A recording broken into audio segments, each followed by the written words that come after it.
cette troisième séance publique et qui porte aujourd'hui sur le thème de la transition énergétique dans l'habitat. Et donc, on s'est dit que c'était un thème de plus en plus récurrent, à la fois pour les professionnels et pour les étudiants en architecture ou en aménagement. Et donc, dès lors, on considérait que s'informer sur ces questions et sur ces pratiques, à la fois techniques et sociales, profite à tous. Et nous espérons qu'au sortir de cette conférence, chacun ressorte avec des informations plus précises sur la transition énergétique dans l'habitat. Et donc pour ce faire, on a convié nos trois invités pour leur expérience avérée et leur expertise que je vais laisser se présenter tout de suite. Mais c'est mieux à l'oral si vous vous présentez. Je cherchais en fait qui était le premier, donc c'est moi, a priori. Bonjour à tous, je m'appelle Nadine Roudy, je suis sociologue. Donc, comme il est écrit, j'enseigne, je suis enseignant-chercheur ici, je suis professeur de sociologie. Alors j'ai été conviée, m'a-t-on dit, parce qu'effectivement un de mes domaines d'études concerne la fabrique de la ville, mais surtout ce que j'appelle moi la fabrique de la ville sobre, c'est-à-dire une ville qui a reçu l'impératif de se conformer aux règles de sobriété énergétique. Donc de ce fait, je regarde aussi beaucoup les pratiques habitantes, les pratiques professionnelles et le rôle de l'institution qui en France encadre beaucoup ces pratiques de conception urbaine et architecturale et d'ingénierie. On parlait tout à l'heure en aparté des questions des normes constructives qui sont aussi des normes thermiques, on va en parler tout à l'heure. Et voilà, je travaille sur ces dimensions-là, avec l'idée de dire que, associé à cette fabrique de la ville sobre, il y a une normalisation des conduites habitantes qui entraîne effectivement un certain nombre d'objectifs à atteindre pour pouvoir permettre la réduction, entre autres, de la production de gaz à effet de serre. Alors moi c'est Pascal Colmet, donc je suis effectivement architecte de formation. Aujourd'hui je n'exerce pas en tant qu'architecte, je suis constructeur, donc je travaille dans un univers qui est celui du bâtiment renouvelable. On a monté un concept il y a un certain nombre d'années, faisant le constat qu'on avait beaucoup de fonciers disponibles, temporairement disponibles, et donc on a monté deux structures, une structure coopérative Univers Conseil et plus récemment une SAS qui s'appelle Agilcare Construction, qui a pour objet à la fois d'un travail de recherche sur la construction renouvelable, c'est-à-dire réversible, transformable, et son application sur des terrains. Donc aujourd'hui on construit principalement pour des bailleurs sociaux, que ce soit Habitat Humanis, Secours catholique, des associations d'insertion. Et on commence à avoir des clients un peu plus généralistes, on va dire, qui sont la PHP, donc les hôpitaux, les gens comme ça. Voilà. Bonjour, donc je m'appelle Rémi Levisage et je suis en fait, allez, on va dire que j'interviens ici avec trois casquettes. Une casquette effectivement de président d'une association qui s'appelle APIGE. APIGE, c'est une entreprise d'insertion qui est située à Saint-Denis, qui existe, dont j'en suis le fondateur, qui existe depuis un peu plus de 30 ans maintenant, et qui a pris le chemin de la construction écologique il y a une vingtaine d'années. Qui dit entreprise d'insertion dit une vision aussi sociale à l'intérieur de l'entreprise. Peut-être l'occasion d'en reparler. J'ai une deuxième casquette qui est, en fait, je suis aussi l'initiateur d'un réseau d'entreprises qui s'est regroupé autour d'un pôle qui s'appelle Construire Solidaire, qui est à Montreuil, et qui réunit différents acteurs de la construction écologique sur lequel on travaille aussi sur les questions énergétiques. Donc je vous en parlerai aussi au cours de ces petites réflexions qu'on pourra avoir. Et puis j'ai une troisième casquette qui est celle d'être administrateur du collectif Paille. APIGE construit effectivement maintenant depuis quelques années en paille. En région parisienne, c'est pas si simple que ça. On avait pris un peu de retard, mais finalement, ça commence à arriver. Et donc, peut-être aussi, j'aurai l'occasion de vous expliquer pourquoi la paille, c'est le matériau de construction, pas de demain, mais d'hier et d'aujourd'hui. Eh bien, merci. En tout cas, on est ravis de vous accueillir aujourd'hui. Alors, je vous propose de rentrer directement dans le vif du sujet. La transition énergétique et des recommandations pour protéger à la fois l'environnement, le climat et les ressources a été énoncée en 1992 lors du sommet de la Terre à Rio et renforcée par le protocole de Kyoto en 1995. Donc ces différentes conférences se sont traduites en France plus localement par la création par exemple des agendas 21 qui énumèrent des recommandations d'action en faveur du développement durable. Le thème du logement est central puisque celui-ci fait partie intégrante de la vie de tout à chacun et le secteur du bâtiment est en première ligne dans la lutte contre le réchauffement climatique et la préservation des ressources énergétiques puisqu'il représente 24% des émissions de gaz à effet de serre et 43% de la consommation finale française. En France, la transition énergétique dans l'habitat est orientée par la loi de transition énergétique, loi LTE, promulguée en août 2015, qui prévoit d'améliorer l'efficacité énergétique des constructions neuves et existantes.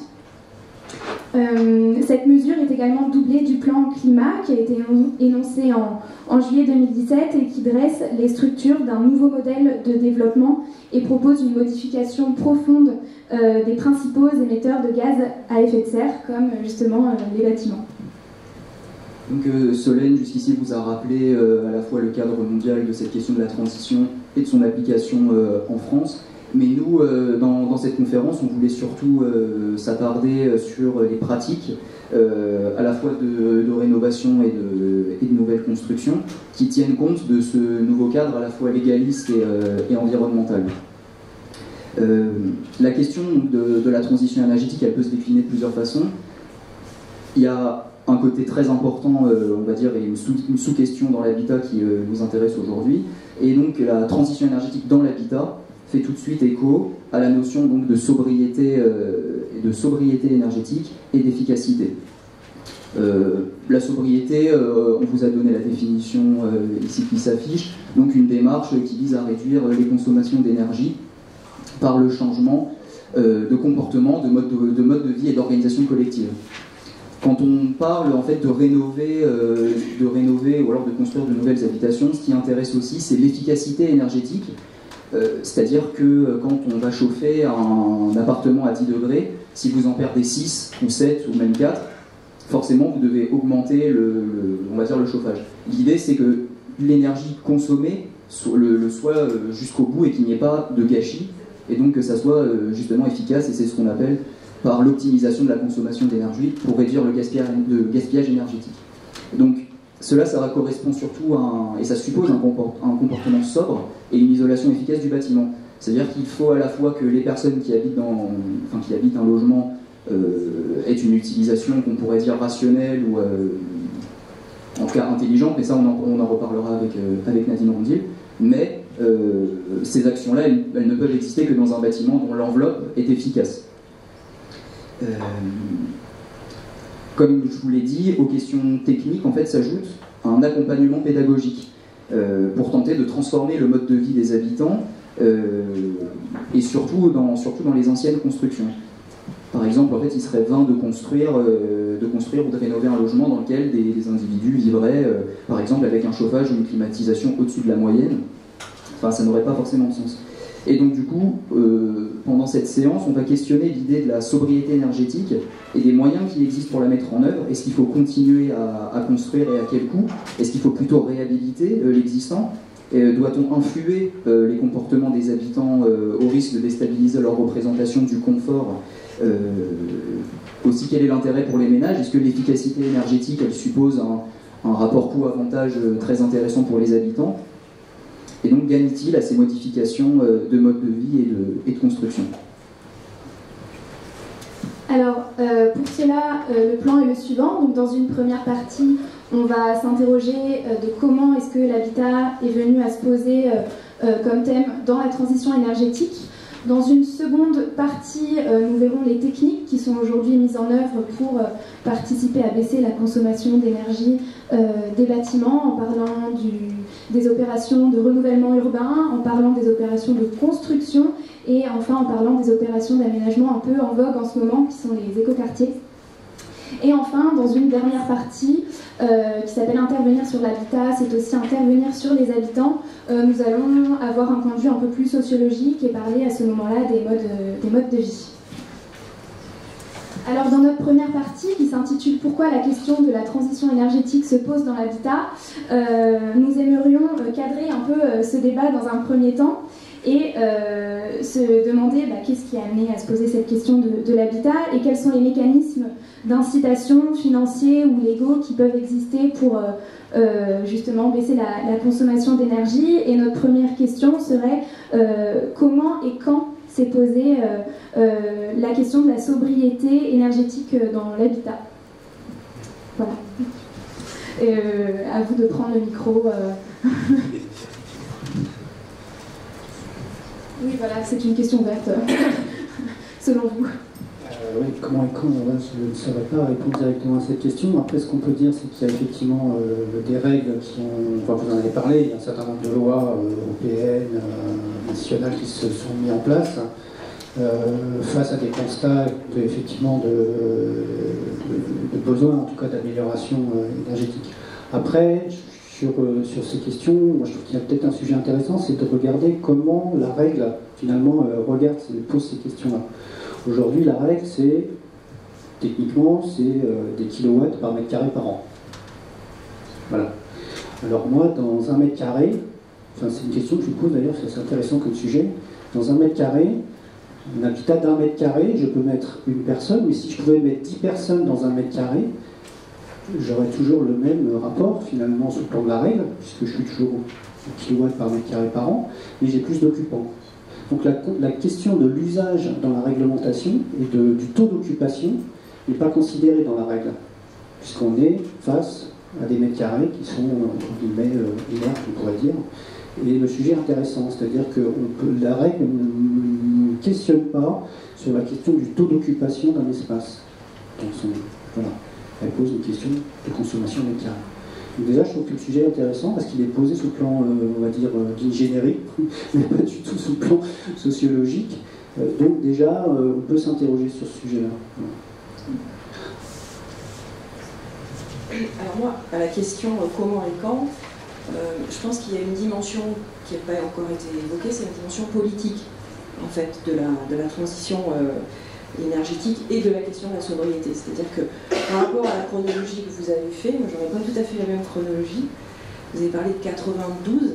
92, c'est le moment où se déclenche le développement durable et pas la transition. C'est-à-dire qu'en France, l'acte politique de la transition au sens global du terme, c'est 2015. C'est la COP21 qui va acter politiquement l'ensemble des dispositifs et les améliorer pour enclencher toute une série de transitions, dont celle énergétique, mais qui a déjà commencé. C'est-à-dire que les choses, elles ne sont pas non plus arrêtées dans le temps. Mais c'est vrai que cette date-là est importante parce qu'elle vient, en quelque sorte, englober dans une dimension politique toutes les actions qui vont être faites sur cette question de la transition pour leur donner un essor assez inédit. Vous parlez des écoquartiers. L'écoquartier, pour moi, c'est quand même l'archétype de la question énergétique.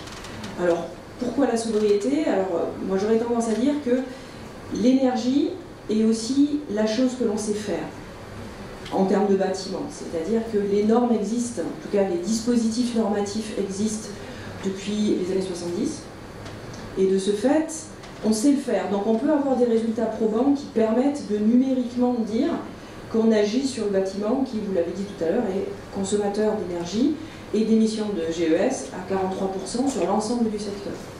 Et de ce fait, c'est un poste qui doit absolument baisser ses consommations.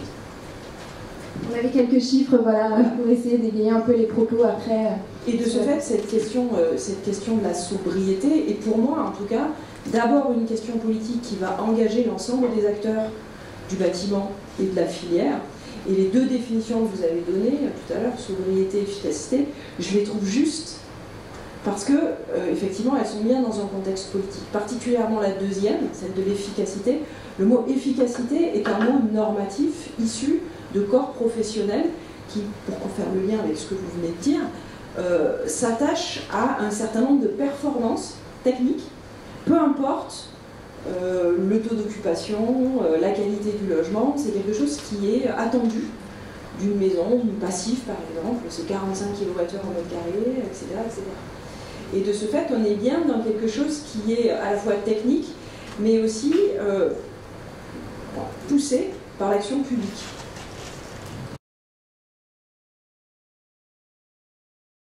La question, depuis quand en fait, on a vécu au-dessus de nos moyens pendant très longtemps, c'est-à-dire que l'énergie n'a pas été très chère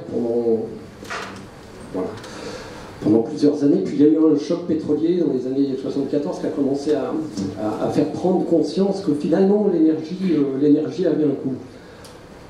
On a alors pensé qu'il fallait peut-être agir sur la source et pas du tout sur la consommation. Quand je dis sur la source, c'est que d'une manière géopolitique, si on regarde ce qui s'est passé après, on se rend compte qu'il y a eu, en fait, et ça continue, toute une période de guerre pour obtenir cette énergie. C'est-à-dire, c'est comment on fait pour obtenir de l'énergie pas chère.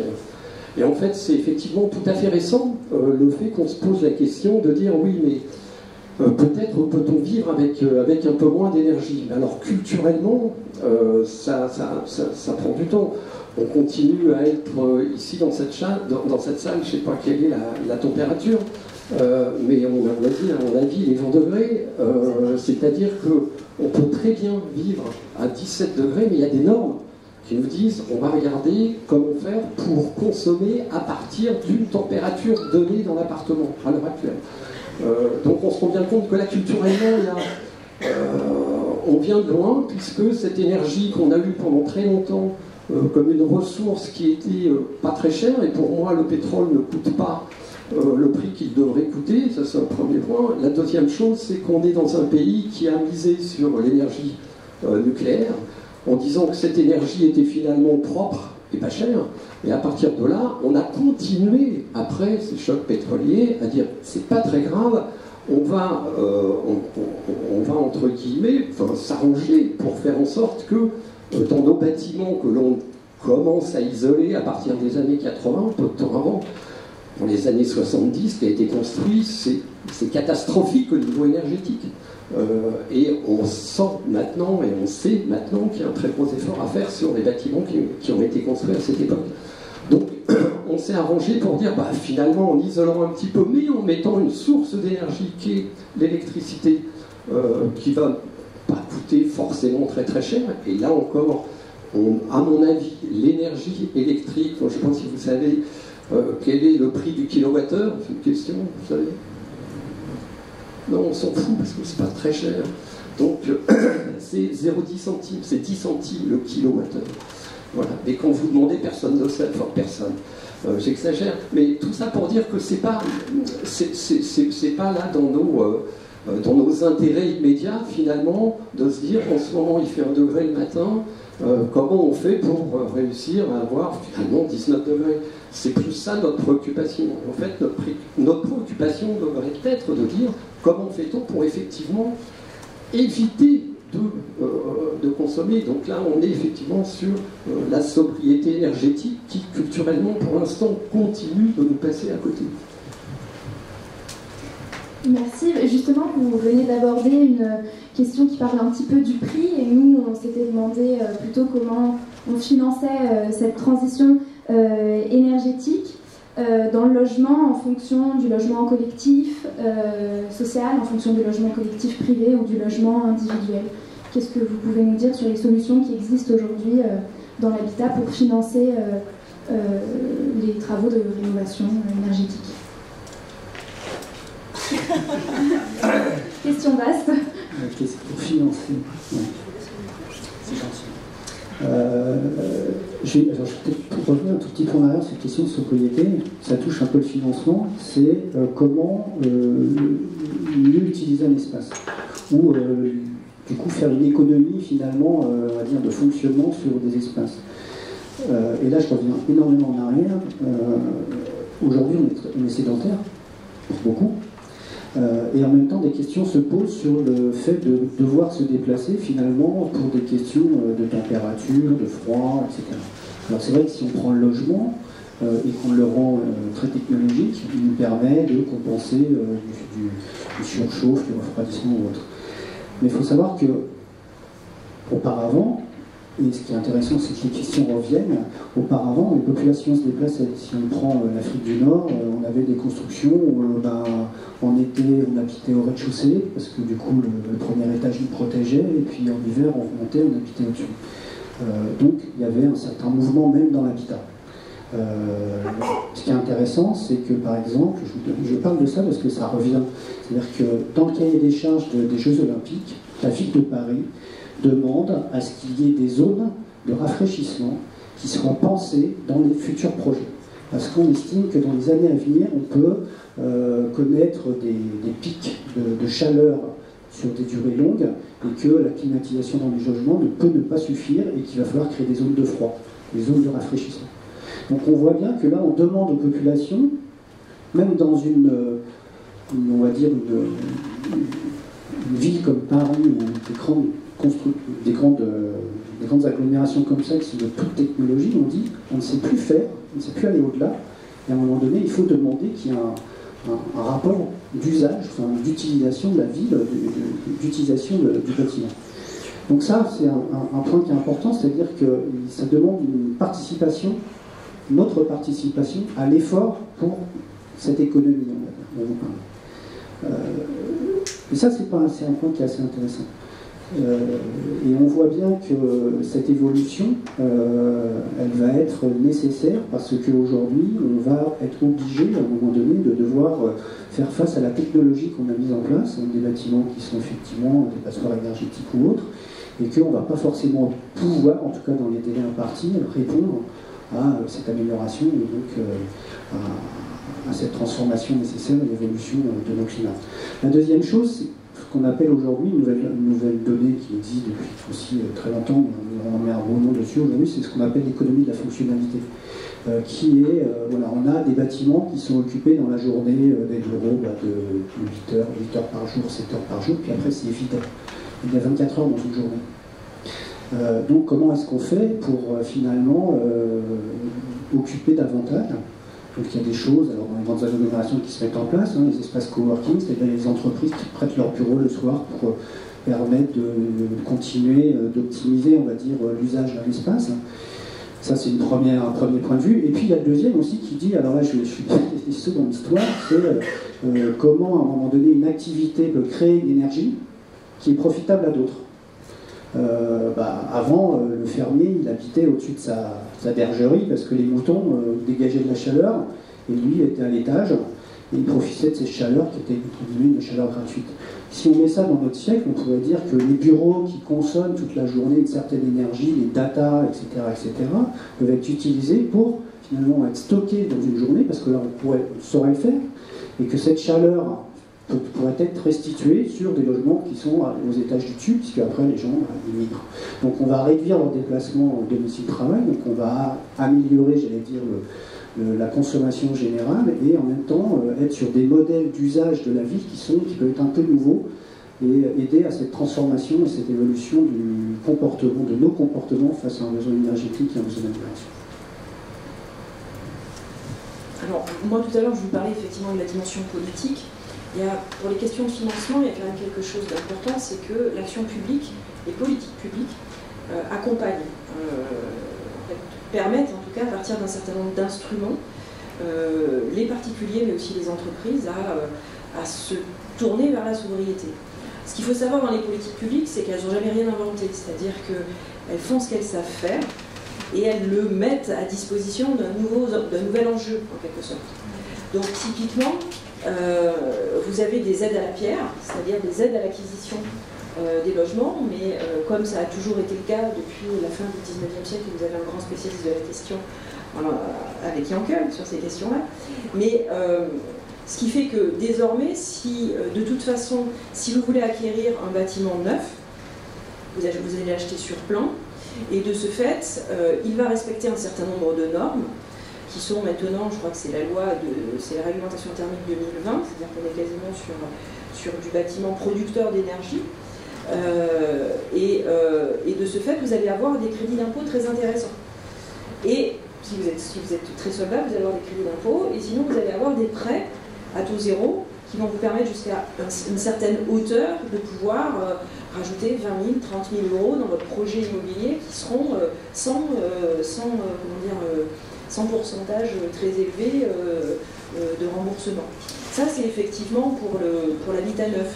Ensuite, tout ce qui concerne la rénovation, c'est pareil, c'est-à-dire qu'il y a très peu, là pour le coup, il y a très peu d'instruments, sauf que vous allez avoir la possibilité d'accéder à des prêts de rénovation qui vont être très peu élevés si vous témoignez d'une amélioration énergétique de l'habitat, c'est-à-dire de la rénovation, de l'isolation, la rénovation en termes d'isolation, pardon, de l'achat d'une forme d'énergie différente, c'est-à-dire que si vous installez du photovoltaïque, des énergies renouvelables comme moyen de chauffage, vous allez avoir des aides susceptibles d'avoir des prêts très bas.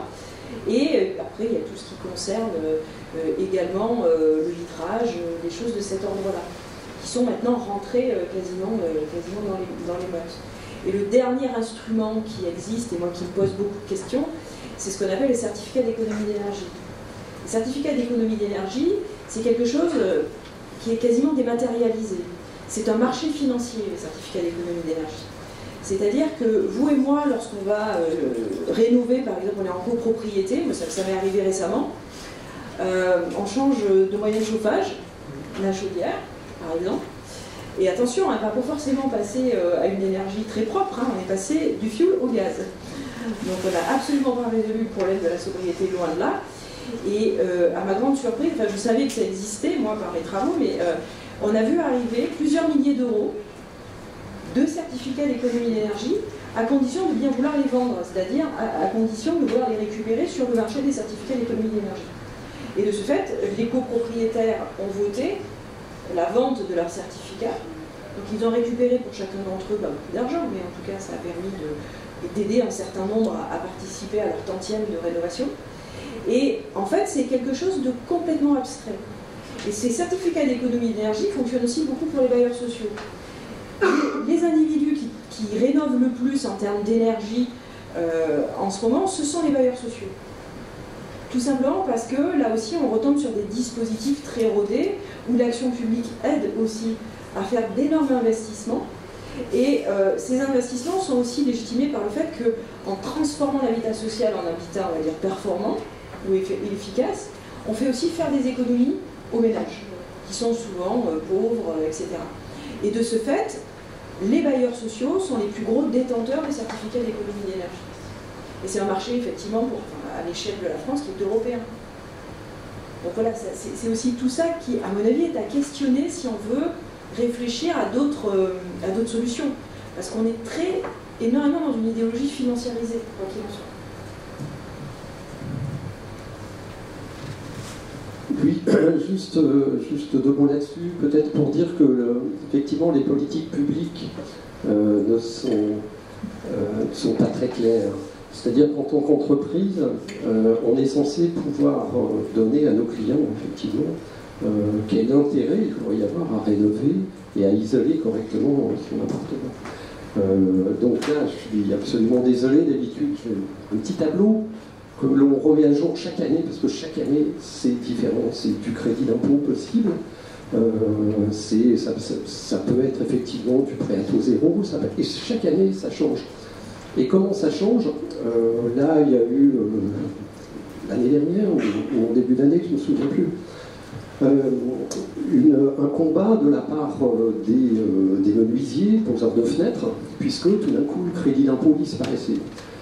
Donc il est d'abord disparu, voilà, il n'y aura plus de crédit d'impôt suivant un changement de fenêtre dans le cas de réhabilitation, puis finalement devant le tollé un peu que ça a provoqué du côté de la corporation, de ceux qui posent les fenêtres et qui fabriquent les fenêtres. On est revenu en arrière et de nouveau il y a un crédit d'impôt possible. Enfin, voilà. Donc, pas épiloguer, je pourrais vous citer un nombre de cas où la politique en 3 ans de temps change et des chantiers qu'on réalisait avec des certificats BBC et Finergie, avec un poêle à bois, parce qu'à l'époque, c'est quand même intéressant de le dire, il y a une époque où il y avait des bouquets en fait qui permettaient aux maîtres d'ouvrage de pouvoir avoir des financements s'il y avait effectivement des énergies renouvelables. En général, c'était des panneaux solaires thermiques. Entre parenthèses, en région parisienne, le solaire thermique, c'est-à-dire celui qui va chauffer l'eau et éventuellement le chauffage de sa maison, ça fonctionne plutôt très bien. Donc il fallait qu'il y ait au moins une de ces énergies, il fallait qu'il y ait plutôt un poêle à bois, et puis il fallait qu'il y ait effectivement une étude qui permettait d'assurer que le bâtiment était bien étanche à l'air et qui répondait bien aux critères énergétiques en termes de résistance thermique de la paroi. Donc on a posé un poêle à bois, etc., etc. Et puis 2 ans après, en fait, la région Île-de-France, et plutôt la ville de Paris au départ, a proposé, et ça ne s'est pas fait, mais c'était tout à fait juste, l'interdiction des poêles à bois. Tout ça pour dire que les politiques publiques qui pourraient exister, insister, puis surtout sur lesquelles les personnes, les bailleurs sociaux, les propriétaires, etc., les copropriétés, pourraient avoir une vision un petit peu, au moins à moyen terme, parce que c'est des travaux qui sont en général un peu coûteux. En fait, ces pouvoirs publics-là ont tendance à ne pas tenir forcément très très longtemps les engagements. Je voudrais juste rajouter, parce que ce que vous venez de dire est vraiment essentiel, juste un point, c'est que le problème des politiques publiques sur les questions de sobriété et d'énergie est qu'elles sont construites sur de l'opportunisme financier. C'est-à-dire qu'on est vraiment dans des situations où on ne cherche pas à travers ces politiques publiques à transformer les valeurs et le fondement des modes de vie. Je vous donne un exemple. Un des premiers travaux que j'ai fait sur la question de l'énergie, je l'ai fait en Rhône-Alpes, sur justement la mise en place du marché du photovoltaïque. Et en fait, c'était juste avant le Grenelle de l'environnement, donc on va dire à partir de 2004, parce que ces premières incitations financières, véritablement on peut les dater du début des années 2000, où l'État, les régions, les départements et parfois les petites communes donnaient de l'argent aux ménages pour faire installer chez elles un chauffe-eau solaire, 2 panneaux de production photovoltaïque, et ce qui rendait en quelque sorte très peu cher ces installations qui étaient relativement onéreuses. L'objectif c'était quoi? C'était de créer un marché d'artisans, un marché d'entrepreneurs. Sauf que ces politiques publiques se sont arrêtées. Et les gens ont arrêté d'acheter tout simplement ce type de produit, parce qu'il n'y avait plus d'intérêt, sachant qu'au même moment, l'État a mis en place un crédit d'impôt sur la production de l'achat de l'électricité. Donc je ne sais pas si vous le savez, puisqu'on vous a posé la question sur le prix du kilowattheure, mais en fait, vous êtes obligé de revendre votre électricité au réseau. C'est la loi. C'est-à-dire que si demain vous mettez 2 panneaux photovoltaïques dans votre jardin et que vous cherchez à produire votre énergie pour y brancher votre ordinateur ou votre réfrigérateur, vous êtes absolument dans l'illégalité. Vous devez revendre toute votre production énergétique au réseau. Et de ce fait, quelle a été la bonne idée d'EDF? C'est on va dire, multiplier par 8 le prix de vente des particuliers de l'électricité au réseau. Ce qui fait qu'effectivement, les gens, non seulement ils avaient des aides pour faire du photovoltaïque ou des énergies renouvelables, mais en plus ils gagnaient de l'argent sur la vente de l'électricité. Et ça, c'était dégrévé des impôts jusqu'à hauteur de 2 000 € par an. Donc on voit bien qu'on est dans quelque chose d'absolument financier qui ne tient pas du tout compte de la nécessité du résultat, c'est d'atteindre des vrais objectifs de sobriété durable et de changer un certain nombre de pratiques. Et ça, je pense que c'est hyper important à comprendre. Vous parliez des entreprises tout à l'heure, mais moi dans mon enquête, ça a coulé des entreprises qui avaient des vraies technologies, enfin qui savaient véritablement travailler dans ce contexte-là. Donc je pense qu'il faut vraiment penser à cette idée de marché pour comprendre le problème à l'heure actuelle de la sobriété et pourquoi elle peut dysfonctionner. Jusqu'ici, on a beaucoup discuté de la réglementation et de l'encadrement de cette transition énergétique. Et en fait, ce qu'on voulait vous demander, dans une idée, en fait, est de savoir si on est véritablement en France dans une vision légaliste de la transition énergétique dans l'habitat.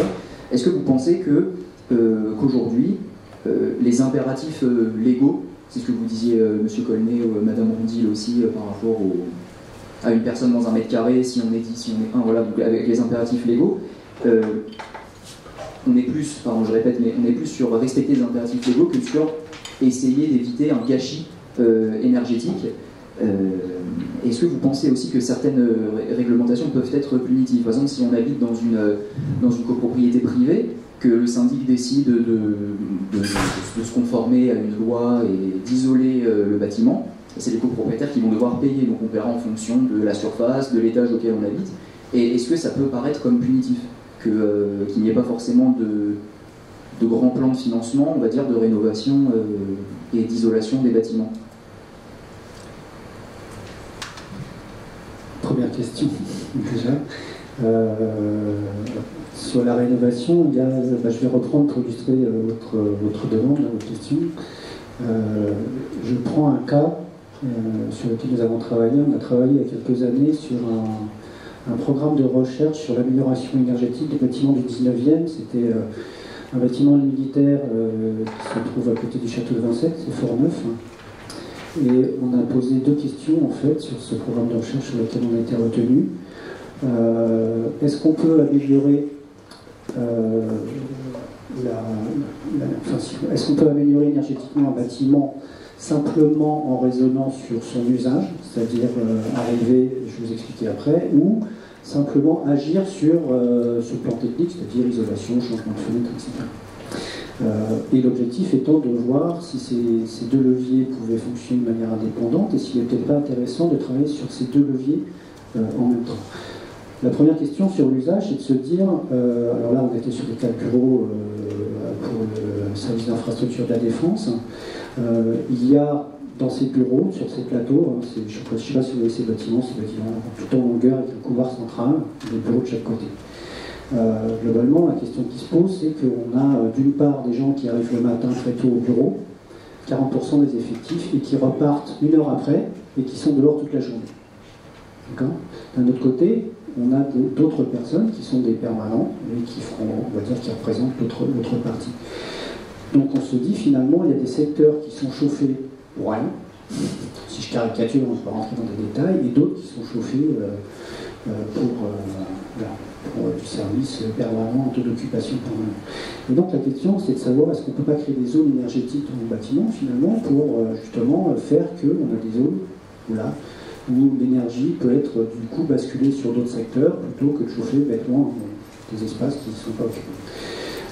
Donc on a fait tout un travail de programmation, d'usage et de regroupement de fonctions.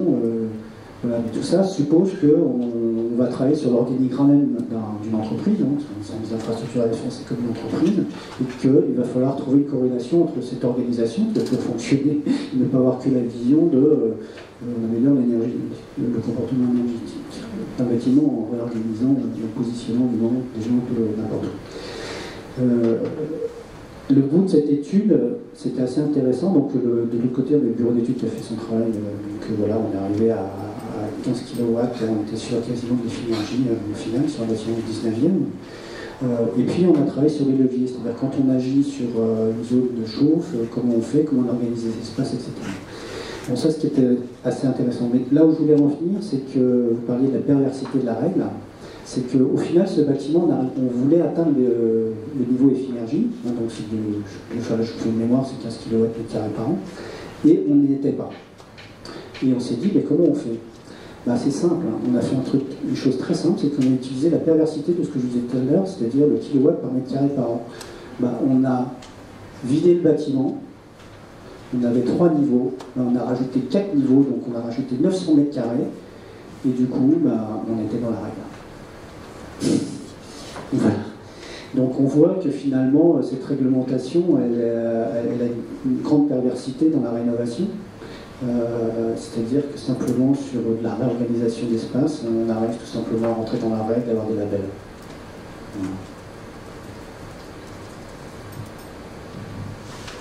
Alors, les impératifs légaux et la question punitive.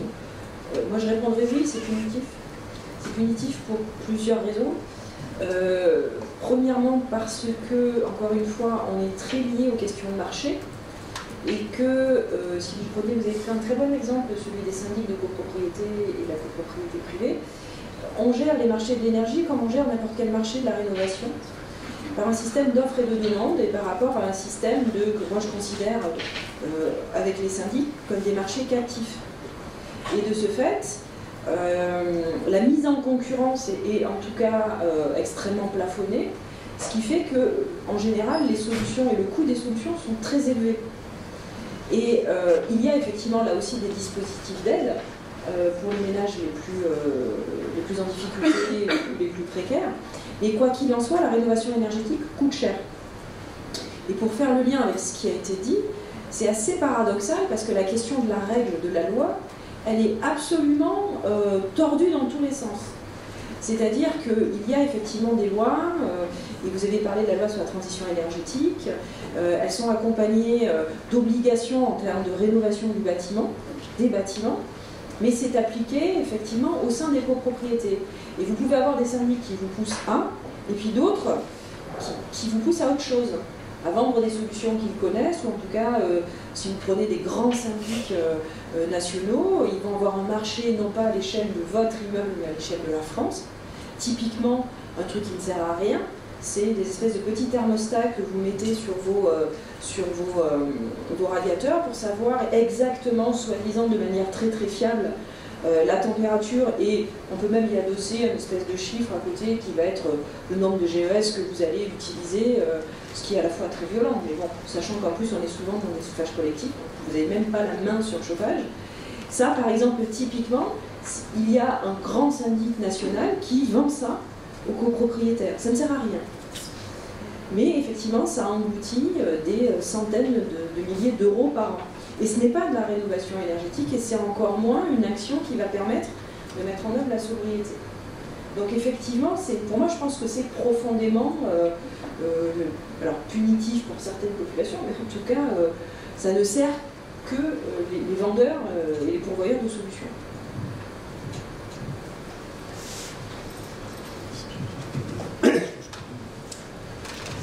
Oui, juste deux mots sur l'usage pour dire que les Esquimaux qui vivaient dans des igloos, ils vivaient à 0 degré en fait. La température de l'igloo, c'était 0 degré. Donc, le moyen pour eux de se protéger, c'était, avant la saison un peu froide, de manger des choses un peu grasses. Donc ils étaient tous un peu roux à l'époque. Et puis en fait, la seconde manière de faire face à cette précarité énergétique, pas facile de chauffer un igloo, c'était de remettre d'abord un premier pub, puis après un second, puis après un troisième.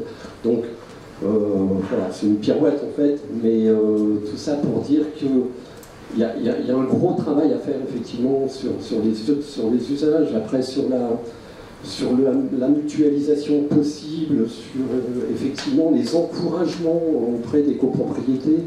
Il y a des choses qui sont faites, hein, mais ça reste effectivement peu lisible, compliqué, j'en viens au sens de ce qui vient d'être dit, et qu'il faudrait effectivement à la fois travailler sur la culture, réellement, sur le coût, j'y reviens, à partir du moment où l'énergie coûtera le prix réel de ce qu'elle doit coûter, je pense voilà, c'est un peu dommage parce que c'est contraignant et qu'il vaut mieux travailler sur la culture et sur l'acceptation a priori, mais on trouvera de fait des moyens de faire face un peu différents. Juste ajouter quelque chose sur la question de copropriété. Moi, j'ai travaillé il y a quelques années justement sur une grande copropriété à Noisy. Donc c'était quand même 950 logements. Et il y avait une question qui était essentielle, c'est une question juridique, hein, c'est la question du droit de la propriété, justement. Un propriétaire dans une collectivité, des logements collectifs, est propriétaire des murs. D'accord ? Donc la question de l'isolation se pose sur la partie structurelle du bâtiment. Donc tout ce qui est en rapport aux apporteurs, aux terrasses, aux toitures, etc. Par contre, il y a un sujet qui ne l'est pas, c'est la menuiserie. Par exemple, on parlait des menuiseries tout à l'heure, puisque la menuiserie n'est pas en copropriété, mais du coup est une propriété individuelle. Donc, vous rénovez un ensemble de bâtiments où, quand on fait un bilan énergétique sur un bâtiment, vous imaginez bien que, enfin, vous devez connaître ça quand même, les grandes déperditions, c'est quoi? Les points de déperdition, c'est les toitures, c'est les menuiseries, après c'est toutes les percements, ventilation ou autres, et puis après on passe effectivement au mur. Et là, on touche à un sujet, c'est-à-dire qu'on peut rénover de manière impeccable une copropriété, mais en même temps, toutes les menuiseries ne sont pas changées, parce que tout le monde n'a pas les moyens de changer sa menuiserie, la menuiserie est une propriété individuelle. Donc là, on va, dans le rapport d'investissement sur l'amélioration énergétique du bâti, et si personne ne change ses menuiseries, ceux qui ont changé leur menuiserie sont impactés par le voisin du dessus ou le voisin du dessous qui peut changer ses menuiseries, etc., etc. Donc il y a un problème là de définition, de redéfinition. Je pense qu'il y a un sujet là à chercher sur la redéfinition de la notion de propriété dans ces grands ensembles, de manière à être efficace dans le travail qui est fait.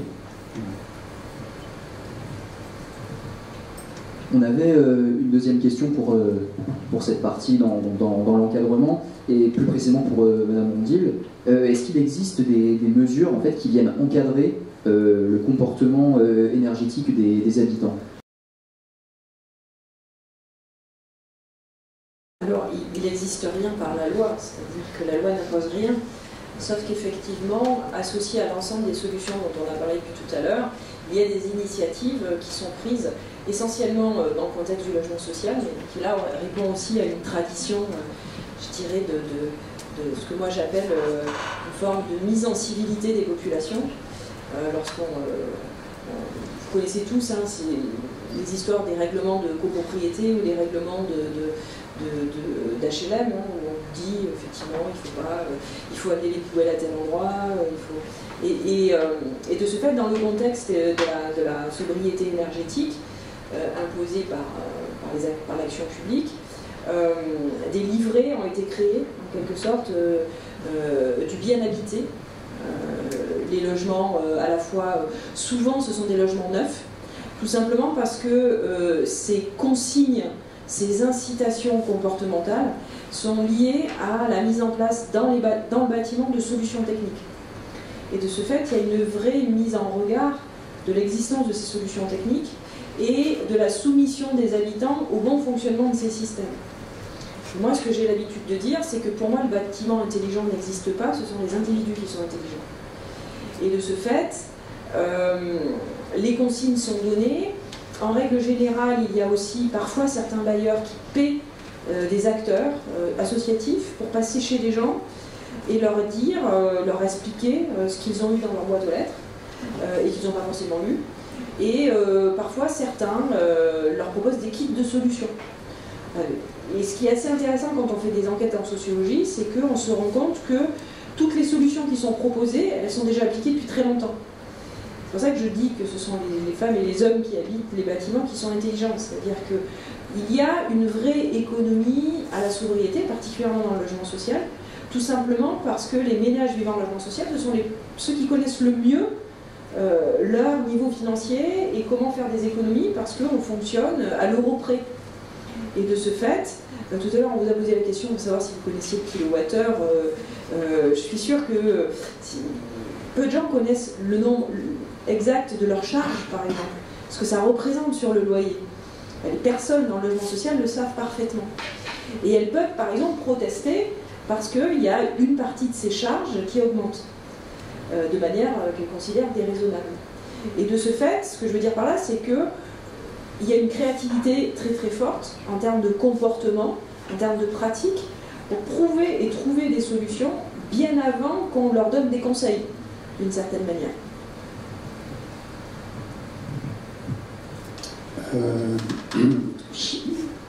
Enfin, d'accord et pas d'accord. il y a deux sujets. C'est effectivement, il y a des règles de responsabilisation entre guillemets des individus dans l'usage d'un espace, même effectivement des technologies qui sont associées à cet espace, et notamment dans l'univers de l'écologie qu'on connaît assez bien, parce que on a, si je prends des sanitaires par exemple, dans l'univers de l'écologie, on va travailler beaucoup avec le vivant, hein, que ce soit des bactéries, des lombriques ou autres, et que si les gens jettent des détergents dans les sanitaires, évidemment ils tuent le milieu et donc ça ne fonctionne plus. Donc là effectivement ils sont dans une incitation, dans une compréhension de ce qui a été mis en place pour eux et qu'il y a une certaine durabilité. Donc il y a des petits manuels effectivement incitatifs qu'on appelle les éco-gestes ou l'éco-responsabilité des habitants dans l'usage et la pratique liée à des technologies particulières. Alors ça c'est d'un côté, puis d'un autre côté on a l'inverse qui est, alors c'est pas réglementé, mais c'est, on va dire, c'est de la castration, mais pour le bien de l'habitant évidemment, ou de l'occupant d'un bureau. La meilleure gestion qu'on ait trouvée finalement dans notre manière de regarder la construction, c'est de ne rien laisser au hasard. Et le hasard, c'est l'humain qui le ramène. D'accord ? Donc quand on veut supprimer le hasard pour maîtriser l'entrée d'air, pour maîtriser la lumière, pour maîtriser la consommation électrique, pour maîtriser la ventilation, etc., on ne laisse rien faire à l'individu. Donc il n'y a plus d'interrupteur, il n'y a plus de réglage de radiateur, il n'y a plus, etc., etc. On supprime tout, tout est centralisé, suivi par un système de gestion intelligent, et on évite que l'individu mette son nez là-dedans. Voilà. Donc vous pouvez prendre tous les bureaux, par exemple, qui sont un cas particulier, mais ça arrive beaucoup dans le logement maintenant. Le premier cas, c'était les bureaux. Les gens, ils arrivaient le matin, la lumière était allumée, alors évidemment, ça éclaire tout l'immeuble, c'est pas du tout différencié par l'espace, mais bon, ça commence à s'améliorer. Effectivement, ça, on arrive à gérer. Et là, effectivement, on est capable de donner des données, les suivre, etc. Mais imaginez quand on veut, on se donne un programme d'amélioration énergétique d'un bâtiment, on a des bureaux d'études sensationnels, c'est la fois ironique qui parle, qui donnent des cours d'amélioration énergétique en disant voilà, on va mettre une gestion sur le chauffage, centralisée, etc., etc. Mais si, pour X raison, il y a l'individu qui dit moi j'ai trop chaud, j'ai trop froid, et qui commence à toucher à son thermostat, il est évident de dégrader complètement les objectifs à atteindre. Donc on voit bien que d'un côté on a des solutions de responsabilisation de l'individu, des programmes d'éco-gestes, de participation, etc. de l'occupant, et d'un autre côté on a plutôt l'inverse qui dit surtout pas l'habitant, surtout pas l'occupant, parce que lui il perturbe le système et il va détériorer nos objectifs de performance. Voilà. Juste un mot sur, on n'a pas parlé en fait de ce qu'on entendait par confort thermique. Et le confort thermique en fait est complètement différent en fonction de l'habitat, de la manière dont ça a été construit. Et on se rend compte que quand on fait maintenant des bâtiments avec des parois perspirantes, on peut très bien être dans une température de confort à 17 degrés, que par contre, si on vit dans un air qui est dans un bâtiment qui a une mauvaise ventilation, avec un taux d'humidité important, les 19 degrés, ils ne suffiront pas pour se sentir bien. Voilà. Donc c'est aussi très important, toute cette culture de savoir si on vit dans un bâtiment en briques, en pierre, s'il y a du polystyrène sur les murs, s'il y a de la laine de verre, ou si au contraire, on a essayé de respecter une bonne perspiration des murs, c'est-à-dire le fait que, à la différence de pression, l'humidité qui est à l'intérieur de notre habitat puisse s'évacuer vers l'extérieur. C'est un peu technique sur la thermique, mais on connaît maintenant parfaitement comment ça fonctionne. Et là encore, c'est une histoire de pouvoir proposer, de pouvoir renseigner, donner les bonnes informations au bon moment à ceux qui habitent en fait les habitats en fonction de leur habitat. c'est pour compléter sur l'usage très important. Il n'y a pas un chauffage idéal. Il y a un chauffage qui correspond à une occupation, à l'occupation d'un espace. Je prends deux exemples rapides. Un bureau, les gens ils arrivent, il faut qu'on chauffe tout de suite. D'accord ? Et quand ils partent, il faut qu'on refroidisse vite. Parce que sinon, vous voyez, dans la durée, on dépense beaucoup d'énergie. Donc là, on va s'adresser à un chauffage qui est extrêmement rapide. Donc on travaille souvent sur de l'air soufflé, quoi. On souffle de l'air chaud, après on arrête, ça descend en température voilà, très rapidement. Par contre, dans un logement où vous avez une occupation permanente, on va dire, il y a toujours quelqu'un à la maison, les enfants, le mari, la femme, ça craint plus ou moins, etc. Donc là, on a besoin d'un chauffage qui dure dans la durée. Donc là, on va travailler sur l'inertie. Donc on n'est pas du tout sur les mêmes modèles de chauffage. Donc l'inertie, on la trouve au travers du système de production pétrolière, mais un peu au travers du biomasse ou autre. Donc on voit que très très important, il n'y a pas de système idéal, il y a un système qui se pense en fonction d'un contexte, comme vous savez, puisque la thermique elle tient au climat aussi, on a des réalités d'altitude, des zones géographiques, mais elle tient aussi au contexte d'occupation. Moi je voudrais juste revenir sur le mot responsabilisation parce qu'il m'interpelle et c'est aussi l'objet de mon travail. La question de la responsabilisation, elle est aussi extrêmement liée à ce que Michel Foucault appelle le gouvernement des conduites. Et c'est véritablement le cœur de la question liée à la mise en place de la sobriété à l'échelle des bâtiments et à l'échelle des logements. C'est-à-dire quelle est la place que l'on laisse aux habitants, à la fois pour comprendre les solutions, ou alors pour avoir des alternatives à ses propres solutions. Or, 80% des solutions, elles sont top-down, c'est-à-dire qu'elles sont imposées, vous l'avez dit, par les constructeurs, par les gens qui ont les promoteurs aussi, qui font des choix, parfois avec des architectes. Et de ce fait, dans ces situations-là, vous et moi, on n'a pas le choix. Il faut arriver à trouver notre place d'habitant face au système. Et ensuite, après, il y a ce que je disais tout à l'heure, ce que font les gens.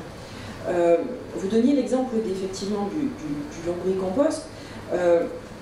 Pour moi, typiquement, c'est une solution qui est imposée aux habitants dans des contextes qui peuvent être ceux du logement social. Et l'idée est aussi de se dire, à un moment donné, est-ce qu'ils peuvent aussi participer à la solution, au choix de cette solution qui est extrêmement contraignant, et vous l'avez dit, qui pose une question qui est fondamentale, qui est celle de l'évolution du mode de vie. C'est-à-dire que le lombricompost est génial si on arrive à plus avoir de déchets.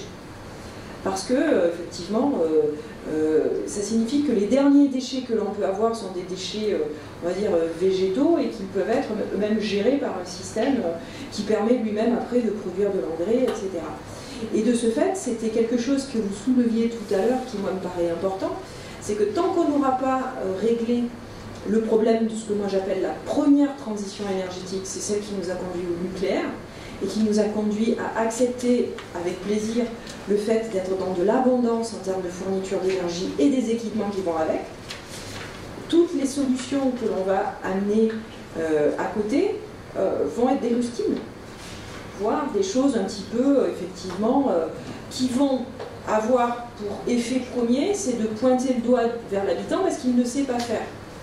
Or, c'est aussi renvoyer la responsabilité à un acteur qui effectivement a sa part, mais est loin d'être responsable de l'ensemble du système. Et je pense que là, il faut être faire très attention, parce qu'effectivement, ça part de bons sentiments, ça part de l'idée qui est juste et que je partage, qu'il est impératif qu'on arrive à changer nos référentiels, et particulièrement ceux de la consommation. Mais les habitants des logements ne sont pas au cœur de la responsabilité de la production de CO2 et de gaz à effet de serre. Ça tombe bien parce que c'était l'objet aussi de la troisième partie de la séance. Maintenant, on voulait passer, après avoir posé le cadre et pourquoi la question se posait de la transition énergétique dans l'habitat, on voulait s'intéresser plus particulièrement aux nouvelles techniques qui peuvent exister, à la fois dans la rénovation ou alors dans les nouvelles constructions. Donc on va d'abord s'intéresser aux effets de rénovation, ensuite de nouvelles constructions, et après Solène posera une question sur l'exemple des écoquartiers et d'essayer de comprendre quelle peut être leur viabilité au niveau de la transition, est-ce qu'il y a une véritable efficacité ou si on est sur à la fois des effets de mode ou des effets de label qui n'ont rien à voir avec l'énergie. En ce qui concerne la première question donc pour la rénovation, est-ce que vous pensez que les efforts d'amélioration de la performance énergétique, dont on a parlé jusqu'ici, doivent se concentrer sur la rénovation, puisque par an, on a un renouvellement du parc immobilier qui est de 1%, et on considère on avait regardé quelques chiffres, qu'en 75 ou 80% des habitations de 2070 existent déjà aujourd'hui. Donc est-ce que il est plus préférable de s'attarder sur la rénovation plutôt que sur les nouvelles constructions pour atteindre une sobriété ou une efficacité énergétique?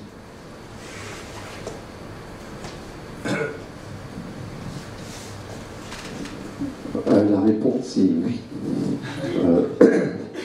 Oui, parce qu'on n'a pas le choix. On n'a pas le choix parce que on était 45 millions d'habitants dans les années 50, on est 67 millions aujourd'hui et on sera 80 millions en 2050.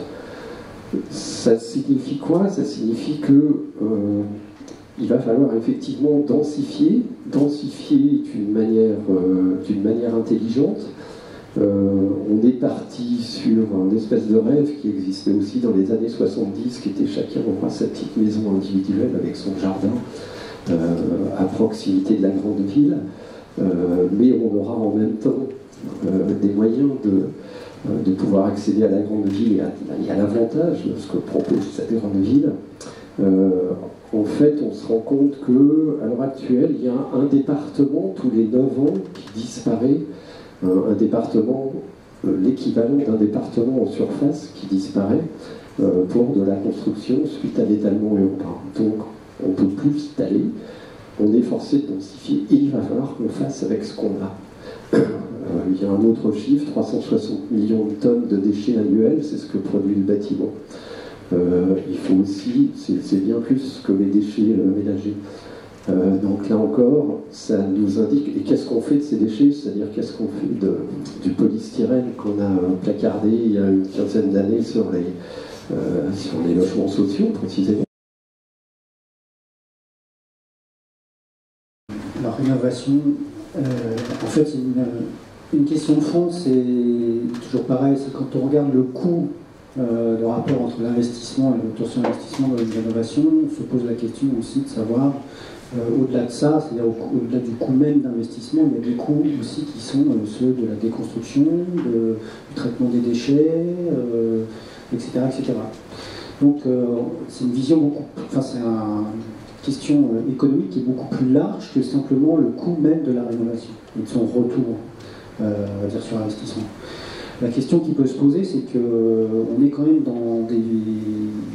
de plus en plus d'ailleurs, dans un monde en mouvement, et qu'on sait déjà, on transforme des quartiers de bureaux en logements, et 15 ans plus tard, on demande le contraire, et puis 20 ans plus tard, on va leur demander le contraire, etc. Donc on a finalement, si on regarde les choses de près, est-ce qu'on ne doit pas plutôt que d'essayer de rénover de manière, je veux dire, c'est mettre un pansement sur une jambe de bois, c'est-à-dire rénover pour avoir du logement qui va peut-être être remis en question dans 20 ans? Est-ce que le raisonnement tient au propre sujet de la rénovation ou tient plutôt à trouver des solutions qui soient beaucoup plus agiles, beaucoup plus flexibles, qui permettent d'éviter ces questions des déchets? Et à contrario, le déchet, on sait que demain, on risque aussi de manquer de matière. On n'a plus de sable, il faut se faire une raison, donc faire du ciment, ça va peut-être être de plus en plus compliqué. On sait qu'on a de la ressource de produits biosourcés, donc gaz végétal, les arbres, etc. Et en même temps, on voit que si on prend, il y a des centres, la Fédération française de bois, construction, etc., FCBA et autres, CSTB, tous ces gens, les compagnons du devoir, tout le monde réfléchit sur qu'est-ce que le bois demain, parce que le changement climatique fait que nos ressources de bois actuelles ne seront pas les mêmes dans 20 ans. Aujourd'hui, le hêtre disparaît, le chêne, il y en a de moins en moins, etc. Donc on change aussi, c'est-à-dire les métiers évoluent et vont devoir évoluer avec ce manque de ressources. Donc ça pose des questions sur... on vient toucher là des fondamentaux. Et ça nous secoue, c'est-à-dire qu'on doit se poser de nouvelles questions qui sont... c'est peut-être pas inintéressant finalement la rénovation ou la grosse restructuration, parce que peut-être qu'on peut trouver le béton aujourd'hui, voilà, on sait le rebroyer, on sait en refaire un granulat qui peut du coup resservir à construire autrement. Peut-être que les constructions bois qu'on voit aujourd'hui commencent à se poser la question, des questions qui paraissent fondamentales sur les essences qui seront plus disponibles. Et puis quand on se pose la question aussi de dire moi j'isolais par exemple en fibre de bois. Je me dis j'arrête en ce moment. C'est-à-dire que je me dis pourquoi aller dépenser une ressource alors que si je prends un produit recyclé qui est de la ouate de cellulose, etc., ça c'est issu de la même filière, mais c'est une deuxième utilisation d'un produit. Donc finalement, je suis plutôt dans un rapport de sobriété, d'une vision voilà, qui est un peu plus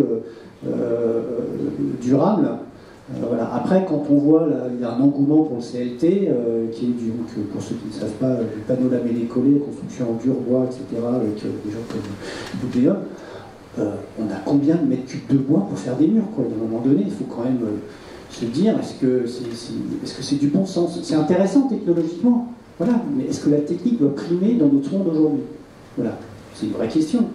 On est dans le tout high-tech, pour reprendre la ressource, mais le moindre interrupteur qui a plus de fil maintenant, avec commande, etc., on sait faire. Mais ça demande combien de minerais rares pour faire ce genre de technologie? Donc qu'est-ce qu'on veut pour demain? Qu'est-ce qu'on veut pour notre monde? Et donc notre acte de construire aujourd'hui, je parlais tout à l'heure énormément de la manière d'utiliser l'espace, de le penser, de la conception architecturale, mais aussi de la matière qu'on y met dedans. Alors on dit ça coûte pas cher. Ben non, ça coûte pas cher parce que évidemment la technologie coûte de moins en moins cher parce qu'on l'a fait fabriquer de plus en plus loin pour aller piller des ressources qui ne sont pas sur notre territoire, donc on peut faire autant que ça se passe bien, et à des coûts de main d'œuvre qui sont ultra réduits. Donc quand ça arrive chez nous, tout le monde a accès aujourd'hui à une ventilation double flux chez Casto. Il y a 10 ans, mais c'était le truc, c'était la haute technologie. Donc vous voyez que les choses avancent, et ça c'est de plus en plus, voilà, et ces temps-là entre la technologie high-tech et celle qui arrive sur le marché et qui on va trouver chez Leroy Merlin, ces temps-là sont de plus en plus courts parce que ça coûte de moins en moins cher.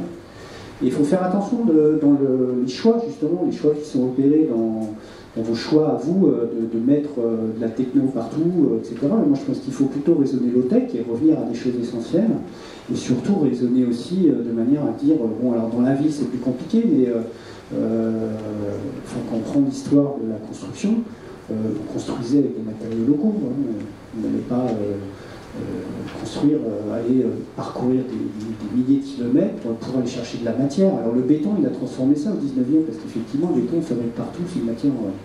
Donc, mais là, maintenant, il faut se dire qu'il y a peut-être à revenir pour faire de l'économie dans le bâtiment et y rapporter un petit peu de raisonnement en prenant un peu de hauteur et d'intelligence collective.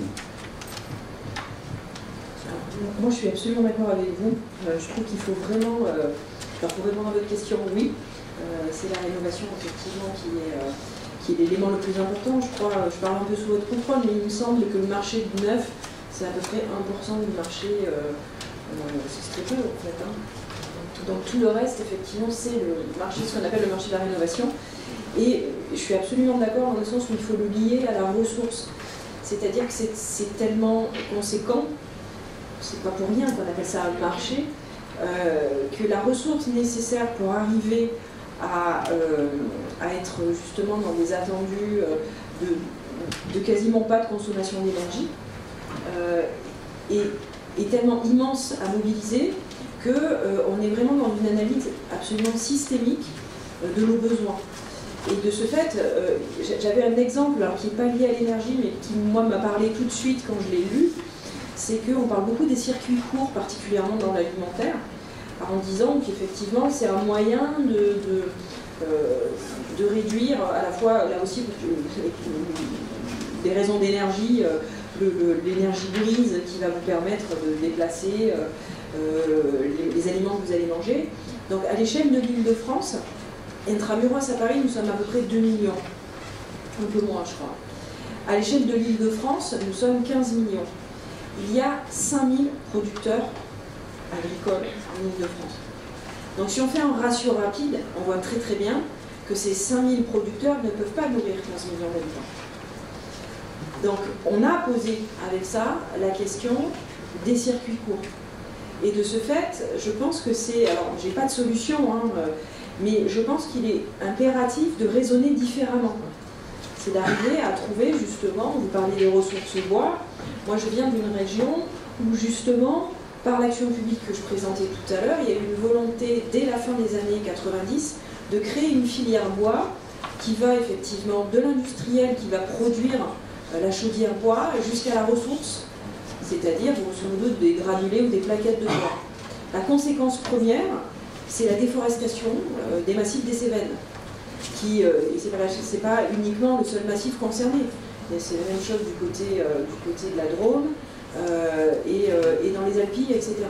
Donc on voit bien que nos besoins, et vous en parliez tout à l'heure, on est très nombreux, on va être en France bientôt 70 millions, nos besoins font que nous mettons, parce que nous sommes, en danger les ressources qui nous entourent. Donc, au-delà de ces questions de ressources, je reviens toujours sur l'idée de la consommation, c'est comment on les consomme, et effectivement, la meilleure solution, c'est de ne pas les consommer. D'où la question, effectivement, de la solution. Je vais te faire très court. C'est des moments qui sont essentiel et extrêmement intéressant. Ça ne doit pas vous faire peur, au contraire, vous êtes justement cette génération qui va devoir réinventer et avoir une intelligence remarquable que vous avez de toute façon. Et justement, on ne fonctionne pas dans la peur. La peur, c'est le monde dont on parle dehors. Et on est justement là pour construire les choses et réfléchir autrement, et c'est ça qui est très beau, quoi. Il ne faut pas du tout se dire, oui, il y aura peut-être ça, mais c'est justement l'occasion de trouver autre chose, de construire avec autre chose, de réinventer, de repenser, de penser la densité. On parlait tout à l'heure avec Rémi, il y a des facteurs culturels aussi qui sont importants, dont on a assez peu parlé aujourd'hui. Si je prends la France, par exemple, en France, la culture, c'est des propriétaires de mètres carrés. Plus on a de mètres carrés, plus on est grand, quoi, un peu comme aux États-Unis. Vous allez en Allemagne, une famille de 5 personnes est capable de vivre dans 60 mètres carrés parce qu'elle habite dans une maison à énergie positive, avec un truc ultra sobre, et ils sont très bien dedans, ils recherchent plutôt une qualité, un confort thermique, du bien-être, des matériaux sains, etc. Donc c'est des comportements culturels. Donc nos comportements vont changer, vos comportements changent. Déjà, on change tous le comportement. Alors nous, nos générations, c'est plus difficile, parce qu'on se fait violence, mais vous, normalement, ça va glisser tout seul. Donc vous avez trouvé des choses. Vous allez vous mettre en route. Oui, deux petites précisions sur le coût et la valeur. Est-ce que les biosourcés coûtent plus cher? Est-ce que la construction écologique coûte plus cher? Alors, en fait, on travaille avec un autre réseau qui s'appelle le réseau Éco-Bâtir sur un indicateur qui sera un indicateur d'intensité sociale. C'est quoi l'intensité sociale? En fait, on est parti au départ, le point de départ, c'était la question de la quantification comparative de l'énergie en fonction des projets et en fonction des systèmes constructifs. On va obliger en fait la maîtrise d'ouvrage à transformer son appel d'offres en disant je vais effectivement faire attention davantage à utiliser des matériaux biosourcés qui vont se régénérer. Une parenthèse, pour éviter effectivement les bois en CLT, maintenant on travaille de plus en plus en poutre treillis, donc c'est assez technique, mais plutôt que d'avoir des bois qui soient collés, on peut travailler aussi avec des bois, c'est ce qui se passait avant, avec des bois croisés, et qui vont nous permettre d'utiliser des bois différents et des bois de proximité. Donc c'est vrai qu'il n'y a plus un seul endroit en région parisienne où on ne parle pas de circuit court, de métabolisme urbain. Le métabolisme urbain, c'est avec quoi, qu'est-ce qui rentre à l'intérieur là, de notre territoire et qu'est-ce qui sort, et on se rend compte qu'il rentre très peu. On n'a pas un jardin, donc forcément tout ce qui est alimentation vient de l'extérieur. On n'a pas non plus de matériaux de construction, donc tout ce tout ce qui nous arrive pour construire, ça vient de l'extérieur. Et en fait, ce qui est en train de se passer, c'est qu'il y a un peu cette prise en compte là, et le Grand Paris Aménagement est en train d'excaver, par exemple, beaucoup de terres dans des travaux du Grand Paris, et que parmi ces terres, il y a de l'argile. Et merveilleux de l'argile. Et si on utilisait cette argile pour construire. Donc il y a un projet qui s'appelle Cycle Terre, qui est en train de voir le jour bien difficilement, et que voilà, qu'on suit avec attention. Donc le 11, je vous parlais tout à l'heure, je fais partie d'un réseau de constructeurs écologiques autour de Construire Solidaire, et donc on organise des ateliers pour essayer de se tenir informé, pour voir comment on pourrait utiliser cette ressource de proximité, qui est une ressource phénoménale. La terre, on l'a sous nos pieds, ça permet de faire des briques, ça permet de faire de l'enduit, ça permet de faire du pisé s'il faut, c'est-à-dire des systèmes constructifs qui soient portants. La même chose sur la paille. On a une ressource de paille à très faible distance de Paris intramuros. Après, ce dont je pourrais vous parler, c'est que ça devient banal maintenant. Il y a des règles professionnelles, donc on peut construire et isoler en paille assez facilement. Il y a juste un souci, c'est qu'il n'y a toujours pas de réglementation technique pour construire en paille porteuse. Et donc ça devient compliqué. Alors qu'on a fait pour la ville de Rosny 2 bâtiments. On est en train d'en terminer un en paille porteuse, des bâtiments publics. Voilà. Donc, là, je rejoins Pascal, c'est en fait vous qui allez devoir vous approprier en fait ces techniques qui sont des nouvelles techniques qui sont intéressantes parce que, à mon sens, porteuses en même temps qu'elles sont indispensables pour le futur de la construction qui respecterait un environnement digne de ce nom. En même temps, elles ont une possibilité d'apport social, on va dire, du fait que, bah oui, il va falloir aussi là qu'on change un peu notre logiciel et qu'on dise l'emploi, c'est la personne humaine qui travaille, elle coûte pas, elle a de la valeur. Voilà. Donc, c'est une réflexion sur qu'est-ce que le coût et qu'est-ce que la valeur dans notre société. Et à mon sens, il faut absolument qu'on change le logiciel et qu'on parte sur la valeur et pas sur le coût.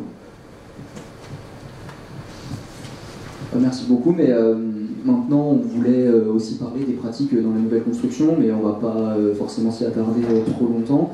On voulait surtout parler du concept du bâtiment passif, et en vous posant la question de savoir est-ce que l'habitat bioclimatique, donc pour rappeler à tout le monde, l'habitat bioclimatique c'est un bâtiment en fait qui est intégré dans son environnement. On prend à la fois en considération son site et son climat, et pour utiliser au mieux les énergies renouvelables et au mieux le climat dans lequel il est construit. Et est-ce que c'est ces nouveaux bâtiments qui sont plus ou moins l'avenir de la nouvelle construction, puisque évidemment on ne va pas faire que non plus de la rénovation, même si on a beaucoup incité dessus, mais est-ce que ça sera les nouvelles pratiques de nouvelle construction? Bâtiment passif, oui. C'est ça. Alors ce qui est sûr, c'est que le bâtiment passif, son intérêt, c'est qu'il ne fait pas du tout appel il réduit en tout cas les dépenses usuelles. Après, c'est pas le bâtiment passif, c'est pas nouveau, ça date déjà depuis un certain nombre de temps. C'est toujours pareil, c'est arriver à mesurer le rapport entre l'investissement et le retour sur l'investissement. Alors excusez-moi, chaque fois je me décale, c'est comme ça, j'ai peur. La question qui se pose, c'est qui construit aussi, d'accord, et à qui, j'aime bien cette phrase, c'est à qui profite le crime. Prenez un promoteur par exemple. Quel est l'intérêt du promoteur à construire? Ce qu'il recherche, c'est un coût d'investissement le plus réduit possible, vendre le mieux possible et dans les meilleurs délais. Donc lui, au bout de, je ne connais pas précisément, mais on va dire au bout de 4 ans ou 5 ans, il est arrivé, il est ressorti. D'accord ? Et à lui, on va essayer de lui faire investir dans du bâtiment passif. Est-ce que vous pensez qu'il va avoir le retour sur investissement? C'est pas lui qui va en profiter. Donc il y a un problème de fond, c'est un problème d'acteur. Nos élus, c'est pareil, ils sont face à des échéances électorales, ils sont dans une vision. Alors après, on a tous une conscience citoyenne, hein, on a une conscience politique, donc il y en a, il ne faut pas dire qu'il n'y a pas, mais c'est pas ce qui fait la majorité non plus des acteurs sur le terrain. Après, donc, on va s'adresser à l'investisseur privé, qui est voilà, la personne individuelle, dans son rapport à la construction. Lui, effectivement, il peut aller vers ces solutions-là. Après, c'est toujours... Enfin, je pose la question... je ne suis pas dans l'idée de la maison passive, mais je suis plutôt dans une vision d'une maison intelligente. Et encore une fois, excusez-moi, c'est qui est en rapport à un usage. Voilà. Je disais tout à l'heure, on a développé un concept de construction qui répond aux performances d'une construction standard, mais qui ont la particularité de se démonter. On répond à c'est une offre complémentaire sur le marché. On n'estime pas remplacer d'autres choses. On estime que voilà, ça répond à une situation particulière. La maison passive, c'est un sujet, on en parlait tout à l'heure, qui a ses avantages voilà, mais qui demande aussi une gestion et un certain comportement des habitants. Donc c'est un tout. C'est-à-dire que c'est pas la maison isolée de ses occupants. C'est une vision générale. La maison passive, elle ne se positionne pas n'importe où, elle ne se construit pas n'importe comment, et on n'entretient pas n'importe comment, etc. Donc c'est une vision beaucoup plus large. Donc est-ce qu'on peut faire des maisons passives pour tout le monde? Non, je ne crois pas, parce que tout le monde n'est pas prêt à introduire d'une manière spécifique un produit spécifique. Donc je ne sais pas si on peut parler de ça de manière aussi pointue en disant est-ce que c'est l'avenir? Non, je pense qu'il y a de la place pour toutes les constructions. Après, effectivement, le raisonnement, c'est de se dire comment réduire effectivement les consommations. Donc là, je rejoins un petit peu, je rejoins ce que je dis tout à l'heure, c'est aussi la vision thermique, si on reprend ça, qui est une partie d'un tout, effectivement, il y a certainement à trouver des solutions beaucoup plus alternatives. Et j'aime bien parler de ça. Il faut que vous étudiez un truc, c'est extraordinaire, c'est les termitières, par exemple. Il y a plein de... Allez voir dans l'habitat vernaculaire aussi, il y a des solutions. Allez voir comment ils construisent en Afrique, en terre, et qui font des doubles toits qui débordent énormément, parce que le soleil direct, ça surchauffe les parois, et que là, ils s'en protègent, etc. etc. Donc, allons déjà chercher des choses qu'on a inventées il y a des siècles et qui marchent très très bien et qui ne demandent que de la bonne intelligence constructive des architectes et des constructeurs. Et après, on va compléter ça. Parce que selon le milieu, c'est des fois pas suffisant. Donc il faut effectivement y ajouter un peu de techno et de raisonner de manière intelligente. Voilà. Parce que donc Nicolas vous a parlé de bâtiments passifs, mais ce qu'on nous vend beaucoup aujourd'hui dans les opérations d'aménagement urbain, c'est aussi les écoquartiers. Et on se demande dans quelle mesure est-ce que les économies d'énergie font partie du label écoquartier, et est-ce qu'on peut vraiment parler de quartier durable en fait? Oui, juste un mot sur la maison passive, je suis désolé. La maison passive, ça fait un peu plus de 20 ans en Allemagne. On nous vantait en France les vertus de la bouteille thermos. Enfin, j'appelle ça une bouteille thermos. L'habitat passif, ça ne respire pas, on fait ça avec des produits qui ne sont pas forcément des matériaux qui ne sont pas forcément des matériaux biosourcés. Je crois beaucoup plus au bioclimatisme. Mais le bioclimatisme, c'est ce dont parlait Pascal, c'est-à-dire c'est ce qui se connaît depuis longtemps, c'est-à-dire on oriente correctement son bâtiment, on va avoir des apports solaires passifs, on va mettre les pièces de service au nord, par exemple, on va se servir d'une végétalisation du côté sud pour pouvoir avoir de la fraîcheur en été si on est sur un endroit un peu plus chaud. Donc là, on est sur de la maison intelligente. L'habitat passif, après, voilà, si j'habitais dans le Jura, je m'aurais dit pas forcément la même chose. Je dirais, bon, pourquoi pas, oui, il y a de la place pour le passif. Mais pas avec n'importe quel matériau. Et là, clairement, la résistance thermique de la paille sur une paroi de 37 cm, c'est la dimension des bottes, on a un R d'un peu plus de 7. Je ne sais pas si ça vous parle, mais on est au-delà du passif, donc tout va bien. On pourra construire en paille. Sur les écoquartiers, là encore, je pense qu'il faut être sur des éco-villes, c'est-à-dire que la ville, elle existe. Et je ne vois pas pourquoi on donnerait le privilège à un quartier, nouveau quartier. Bien sûr, il faut faire attention à ce qu'on construit maintenant. Et il faut essayer de faire en sorte de respecter un peu les différentes choses qu'on a vues, plus d'autres qu'on n'a pas vues. Mais c'est la ville qui devrait devenir... moi, je suis pour les éco-villes, je suis pour la transformation des villes, c'est-à-dire effectivement des circulations douces, le moins possible de circulation en voiture, donc laisser la place à des circulations de ce type-là, pour des bâtiments qui soient effectivement repris, isolés thermiquement, agréables à vivre, avec des espaces communs, enfin voilà, mais c'est au niveau de la ville, pour moi, il faut construire. Dire je construis mon écoquartier, ça me peine pour ceux qui ne vont pas avoir les moyens d'acheter un écoquartier, quoi. Et j'ai peur que ce soit encore les catégories les plus fragiles qui ne puissent pas accéder à l'écoquartier. Alors que, je dis ça parce que j'ai suivi d'assez près la construction, enfin, ce qui commence à se faire sur l'écoquartier de l'île Saint-Denis, parce que je connaissais bien M. Bourguin qui a initié cette histoire-là il y a bien longtemps. Il est parti avant que l'écoquartier voie le jour parce que les sols étaient tellement pollués qu'on a mis 5 ans à les dépolluer. Ça, c'est aussi la réalité du milieu urbain. Faire l'écoquartier dans un endroit où finalement, peut-être il ne fallait pas le faire là, peut-être que là, il y a des solutions plus intelligentes face à la pollution qui sont de recouvrir, de mettre des plantes et de faire autre chose et de construire d'une manière plus légère. Enfin, ça, c'est encore autre chose. Mais donc j'avais ces discussions-là avec lui en disant à proximité, il y a Saint-Denis, il y a Saint-Ouen, il y a Aubervilliers, il y a la Courneuve, et puis on va faire un écoquartier magnifique là, en bord de Seine. Et je lui disais, mais à qui ça va profiter, quoi? Est-ce que les personnes avec lesquelles on travaille, là, qui viennent des Francs-Moisins, des 4000 de la Courneuve, elles vont pouvoir bénéficier de ton écoquartier ou pas? Sinon ça ne m'intéresse pas. Je partage votre point de vue parce que je suis en train de travailler sur le quartier de l'île Saint-Denis.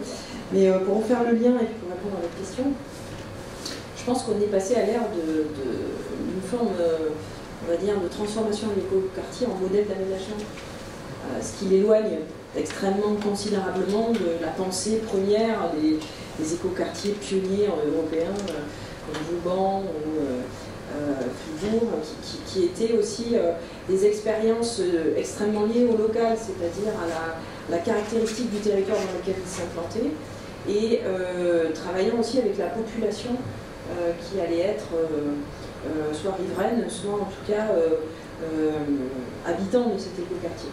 Et de ce fait, par rapport à ce que vous venez de dire, effectivement, il y avait une vraie réflexion sur l'articulation de ce quartier un peu exemplaire.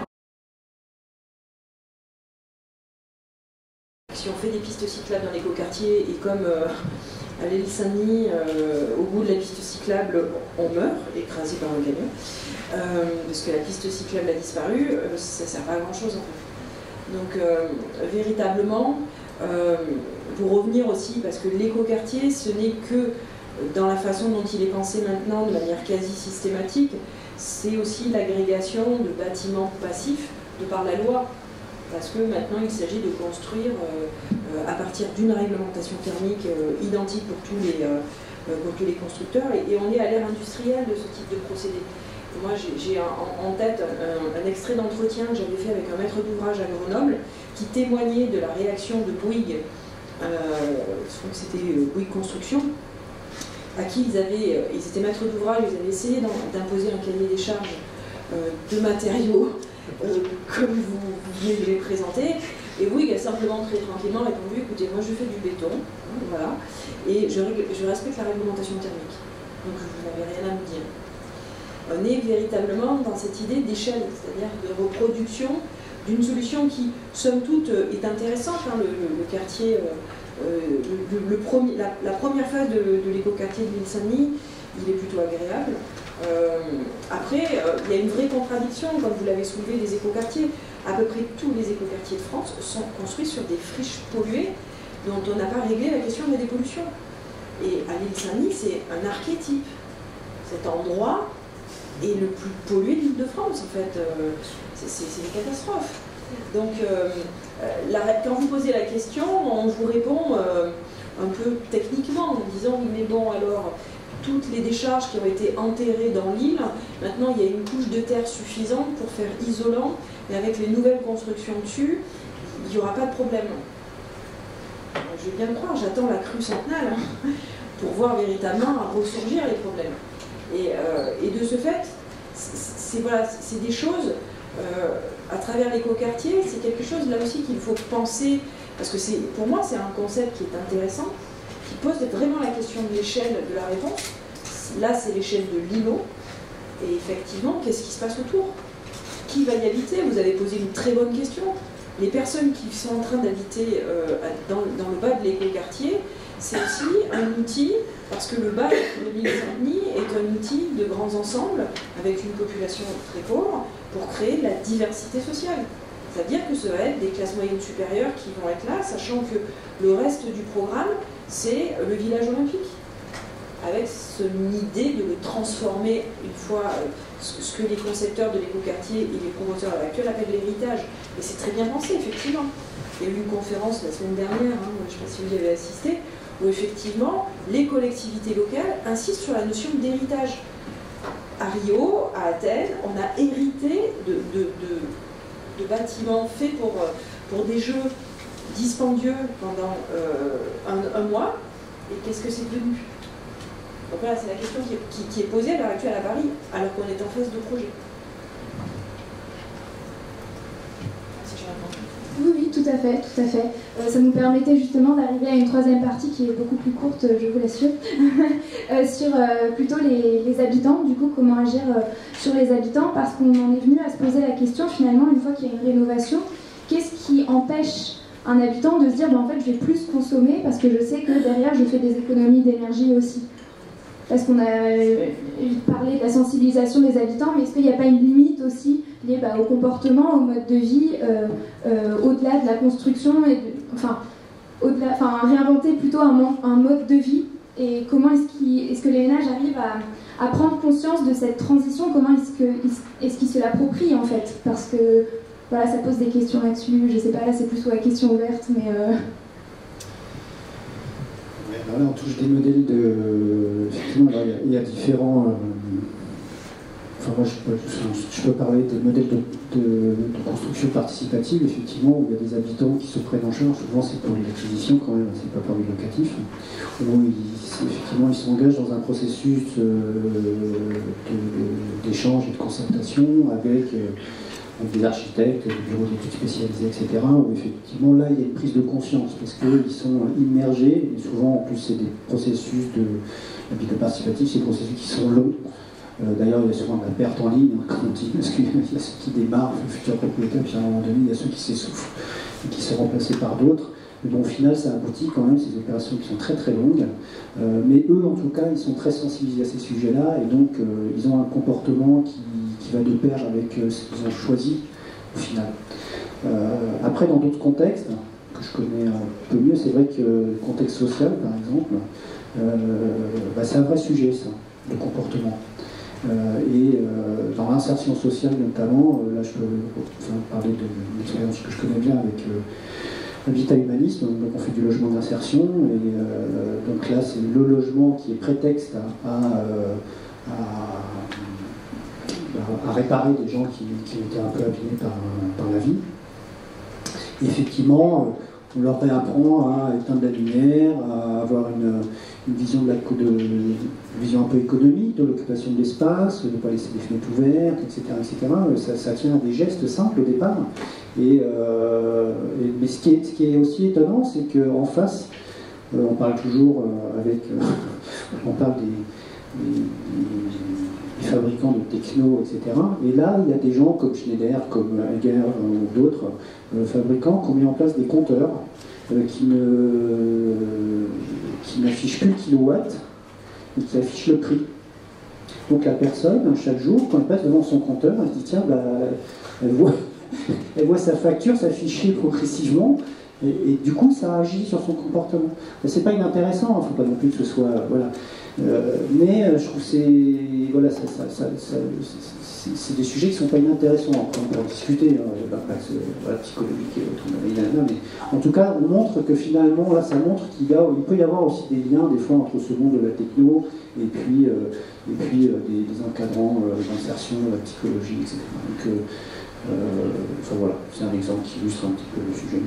C'est là. Oui, deux mots, en fait, la pédagogie. La pédagogie. Indispensable, pas assez utilisée, peu d'informations, il faut aller les chercher. Effectivement, comme le disait Pascal tout à l'heure, on a tendance à faire peur en disant, voilà, on est parti sur les principes de collapsologie, on va dans le mur. C'est vrai, hein, je ne veux pas vous faire peur, mais on y va, c'est clair. Plus vous que moi, vu mon âge, donc j'exagère. Ce que je veux dire par là, c'est qu'effectivement, il faut expliquer ce qui est en train de se passer, il faut vraiment l'expliquer. Alors, on a un outil intéressant qu'on a créé à Construire Solidaire, qu'on a terminé il n'y a pas très longtemps, qui est une maquette de maison typique du 93, avec des murs en meulière, des murs en briques. Et puis, c'est une maquette sur laquelle on a fait aussi des fausses images thermographiques pour montrer effectivement comment on pouvait travailler sur le confort thermique de sa maison, et ça à destination peut-être des autoconstructeurs. C'est-à-dire qu'il y a aussi beaucoup de maisons diffuses dans le 93, donc c'est un outil qui est local, oui, qui est local parce qu'il reprend effectivement des systèmes constructifs un peu vernaculaires de l'endroit. Et puis on a sorti en fait cette maquette d'une mallette, qui est une mallette qui présente les différents matériaux biosourcés. Et puis on a également fait un ensemble de fiches qui présentent le caractère des différents matériaux en termes de caractéristiques thermiques, environnementales, mais aussi d'intensité sociale, ce dont je vous parlais tout à l'heure. Tout ça, vous pouvez y avoir accès sur le site de Construire Solidaire, vous cherchez un peu, puis vous trouverez cette histoire-là si ça vous intéresse. Voilà, c'est une page de publicité pour dire que pour faire de la pédagogie, il faut avoir des outils qu'on n'en a pas forcément, et que ça me semble important d'aller effectivement au-devant des personnes, au-devant des gens pour leur dire attention, il va falloir qu'on change effectivement de comportement, mais ça part de l'ensemble des strates, je dirais, de la société. Très simplement, je répondrai oui. C'est-à-dire qu'effectivement, on a toujours le loisir de faire ce que l'on veut chez soi, et qu'un mécanisme qui est très très efficace, c'est l'appropriation. L'appropriation de l'espace, l'appropriation de son environnement au sens premier, même psychologique du terme, qui fait que nous sommes décideurs. Et effectivement, pour pouvoir évoluer de la manière la plus sûre, c'est de par un système de socialisation. C'est vraiment des systèmes très simples en sociologie, hein, socialisation primaire, secondaire, c'est de s'adapter, mais que ça devienne quelque chose qui soit implicite dans les pratiques. Et tout à l'heure on parlait de l'écoquartier, mais il y a des mouvements comme les Transition Town, entre autres en Grande-Bretagne, qui montrent que effectivement la question de l'énergie n'est qu'un élément sur quelque chose de plus global qui s'appelle la transition écologique, où effectivement les questions sociales, mais aussi les questions du rapport à l'argent, du rapport au bien, sont hyper centrales, mais même du rapport à l'autorité publique, sont hyper centrales pour éviter justement les phénomènes de collapse. C'est-à-dire que l'origine première du phénomène de collapse, c'est bien de replacer l'événement que nous sommes en train de vivre, ce moment-là, dans une tranche temporelle beaucoup plus large, qui fait que des choix qui ont pu être faits dans les années 70, que vous évoquiez tout à l'heure, sont aussi à l'origine de ce que nous vivons ici, et qui sont aussi profondément à l'origine du danger d'effondrement, parce que les gens qui créent la peur aussi proposent. C'est-à-dire, moi je ne pense pas du tout que nous allons être dans une situation d'effondrement, tout simplement parce que quand on est sociologue, on sait que à la fois les sociétés vivent et meurent, mais surtout vivent et se transforment, et elles font face à l'ensemble des phénomènes auxquels elles sont données à vivre. Les villes meurent et revivent. Je donne juste un exemple, c'est la ville de Chicago. La ville de Chicago, vous la connaissez, hein, c'est une ville extraordinaire, aussi pour un architecte, je vous invite tous à y aller, c'est magnifique. Mais c'est une ville qui a vécu le plus grand incendie de l'histoire, un des plus grands incendies de l'histoire de l'humanité en 1870, 71, il n'y restait plus rien. Et 20 ans après, elle était déjà la 2e ou 3e ville des États-Unis. Donc on voit bien qu'il y a cette possibilité de gérer, en tout cas, des situations de crise qui font que, oui, nous nous adaptons, ça c'est sûr.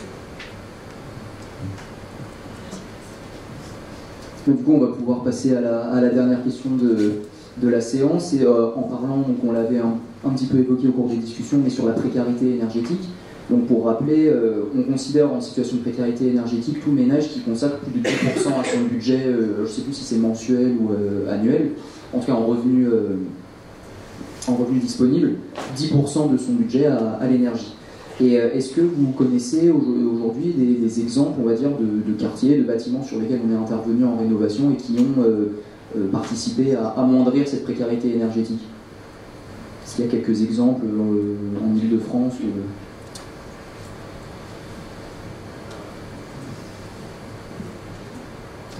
Des exemples précis à l'échelle d'un quartier, pas à ma connaissance, mais ça ne veut pas dire que ça n'existe pas. Moi, je ne sais pas. Par contre, en règle générale, ce sont des dispositifs d'aide à la rénovation qui se superposent à une OPH, HA, en quartier ancien. Et ce sont vraiment on est vraiment sur le coup pour moi du millefeuille qui permet la rénovation de l'habitat dans des quartiers dégradés. C'est-à-dire que la précarité énergétique est traitée par ce moyen-là. Je pense que tu connais mieux, Yankel, que moi le système-là. Alors il y a des dispositifs sur les quartiers extrêmement défavorisés qui sont en général globaux, le plan énergétique, social et autres. Donc c'est les ANRU, hein, c'est tout ce qui est lié à la rénovation urbaine, qui touche les grands ensembles. Donc voilà, on a connu la réhabilitation des francs voisins, Aulnay-sous-Bois, les 3000, voilà, tous ces... Enfin, à Lyon, je ne sais plus, il y en a partout. Hein. Donc c'est des dispositifs, effectivement, qui s'attachent à améliorer les conditions des habitants. Ça, c'est un dispositif assez connu, qui fonctionne assez bien, d'ailleurs. Voilà, je sais pas... Oui, moi j'ai un contre-exemple en fait, qui est le chêne pointu. Chêne pointu, c'est des propriétaires qui ont acheté un bailleur social, donc ça s'est fait dans les années 80 je crois, des bâtiments qui étaient déjà assez vétustes et qui se sont mis donc en copropriété et qui étant en copropriété n'ont pas pu avoir accès en fait aux politiques publiques qui permettaient des financements sur des rénovations, sur des installations, etc. La dernière fois que nous y sommes passés, ça doit dater d'il y a 2 ans et demi, à partir du 3e étage, il n'y avait plus de lumière dans les escaliers, il y avait bien sûr plus d'ascenseurs qui fonctionnaient, et au dernier étage, il n'y avait plus de porte. Le quartier du Chêne Pointu faisait partie d'un plus vaste programme en rue. Donc le bailleur social en question, Habitat Solidaire, a racheté un certain nombre de ses appartements pour pouvoir intervenir comme bailleur social et donc pouvoir activer en fait des financements qui permettaient la rénovation. Résultat, l'ANRU n'a finalement pas suivi sur cette affaire-là, et alors qu'il est Habitat Solidaire est presque en train de fermer la porte, quoi. Donc quand je dis que c'est un contre-exemple, heureusement, il y a beaucoup d'exemples de rénovations qui sont bien passées dans différents quartiers d'habitat social, et c'est relativement facile pour les quartiers d'habitat social, pour les bailleurs sociaux, de pouvoir avoir accès aux fonds publics. Je voudrais juste rajouter un élément, faire le lien à la question précédente. Quand je disais que l'écoquartier était un fantastique outil d'aménagement, c'est aussi un moyen désormais de régler les questions de précarité énergétique, parce que ça engage des destructions, reconstructions. Et de ce fait, on arrive moi je prends l'exemple d'un quartier sur lequel j'ai travaillé, c'est la cité de la Muette à Garges-les-Gonesse, qui est une des plus grandes cités d'Île-de-France, avec tous les problèmes de délinquance, de malfaçon des logements, enfin, typiquement des années 70. Et en fait, maintenant quand vous y allez, c'est un écoquartier. Et de ce fait, on a rasé une très très grande partie de la cité. Il est resté, je crois, dans mes souvenirs, un ou deux blocs qu'on a rénovés par justement ce que vous évoquiez, l'isolation par l'extérieur. Et de ce fait, la précarité énergétique, elle est résolue, mais elle n'est pas vraiment résolue, parce qu'effectivement, il y a d'autres problèmes. Mais parce qu'effectivement, l'utilisation de systèmes de chauffage différents entraîne des coûts qu'ils n'avaient pas du tout prévus pour une population qui avait des charges beaucoup moins élevées à l'origine. De ce fait, ça c'est le volet, je dirais, matériel de la précarité énergétique. Il y a un autre volet de la précarité énergétique, c'est celui du contrôle social des comportements des populations.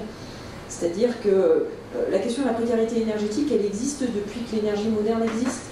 C'est-à-dire que moi, mes tout premiers travaux en sociologie, je travaillais sur des populations à Marseille, de cité, c'est des gens qui avaient des bons CAF pour payer leurs factures énergétiques, et on ne parlait pas de précarité énergétique. Donc de ce fait, là-dessus, à partir du moment où vous rentrez dans un système où vous êtes identifié comme précaire énergétique, il y a tout un système d'accompagnement de la famille à tout un discours de bonnes solutions, de bonnes pratiques, parce qu'on estime ce ménage défaillant. Or, la précarité énergétique, c'est aussi quelque chose qui est lié à la situation économique globale. C'est-à-dire qu'on isole un élément alors qu'on a quelque chose qui correspond à des mécanismes économiques globaux qui produisent du chômage, qui créent des personnes sans ressources et qui font que oui, il y a un poste qui est de plus en plus difficile à tenir parce qu'un des plus onéreux, c'est celui de l'énergie. Je vais jouer sur un truc, c'est la rénovation sociale. Je vais vous donner un petit exemple que j'ai vécu. On m'a relaté, j'étais un peu petit, mais moi j'habitais à Aulnay 3000, donc c'est des cités banlieue parisienne un peu tendues. Quand on a déménagé, c'était vraiment le seuil critique. Donc je ne sais pas si vous connaissez les 3000, c'est une grande barre commerciale, donc c'était fermé, il n'y avait plus de commerce, tout était noir. Moi je montais chez moi, j'avais l'ascenseur noir, tous les boutons étaient brûlés, le cage d'ascenseur ça dilait à mort, enfin bon, je ne sens pas c'est des mineurs, mes parents étaient un peu inquiets pour nous, donc on a déménagé. Et on a gardé ses amis voisins, donc on retournait là-bas de temps à autre. Et en fait, notre appartement n'était toujours pas loué, quoi. Et un jour, il a été loué. Et c'était assez intéressant, c'est que nos voisins nous disent, pour pouvoir louer l'appartement, parce que nous on avait un appartement qui était grand, mais je parle de ça il y a longtemps, mais c'était pas cher, surtout que personne ne voulait y aller, donc c'était encore moins cher. Et du 5 pièces, ils ont muré en fait des pièces pour pouvoir le louer, c'est-à-dire que le raisonnement était de louer des plus petites surfaces. Et donc, ils avaient muré des chambres pour pouvoir les louer à des personnes qui n'avaient pas les moyens de se payer ces pièces. Donc, vous voyez un peu le raisonnement de l'époque, c'était extraordinaire. Alors je ne sais pas si on a le temps du coup de laisser à la salle quelques questions à poser ou pas. Est-ce que vous en avez ? J'ai eu plusieurs questions, j'en avais deux. Une concernant l'usage des matériaux. Est-ce qu'on peut penser finalement qu'il faudrait réglementer en fait, l'usage des matériaux en fonction du secteur d'action d'un architecte ou d'un maître d'ouvrage? En disant, comme tout à l'heure, vous disiez par rapport à lui, il disait moi j'utilise le béton et je rentre dans les critères énergétiques. Est-ce qu'il ne faudrait pas plutôt, au lieu de donner des chiffres de rendement, mettre aussi, établir un plan sur justement l'usage des matériaux et favoriser comme ça le circuit court? Parce que le maître d'ouvrage et ceux qui vont faire les chantiers, ils ne vont pas dire ah bah non, je vais utiliser le matériau d'à côté parce que j'ai bonne conscience. Souvent c'est une question économique et d'habitude.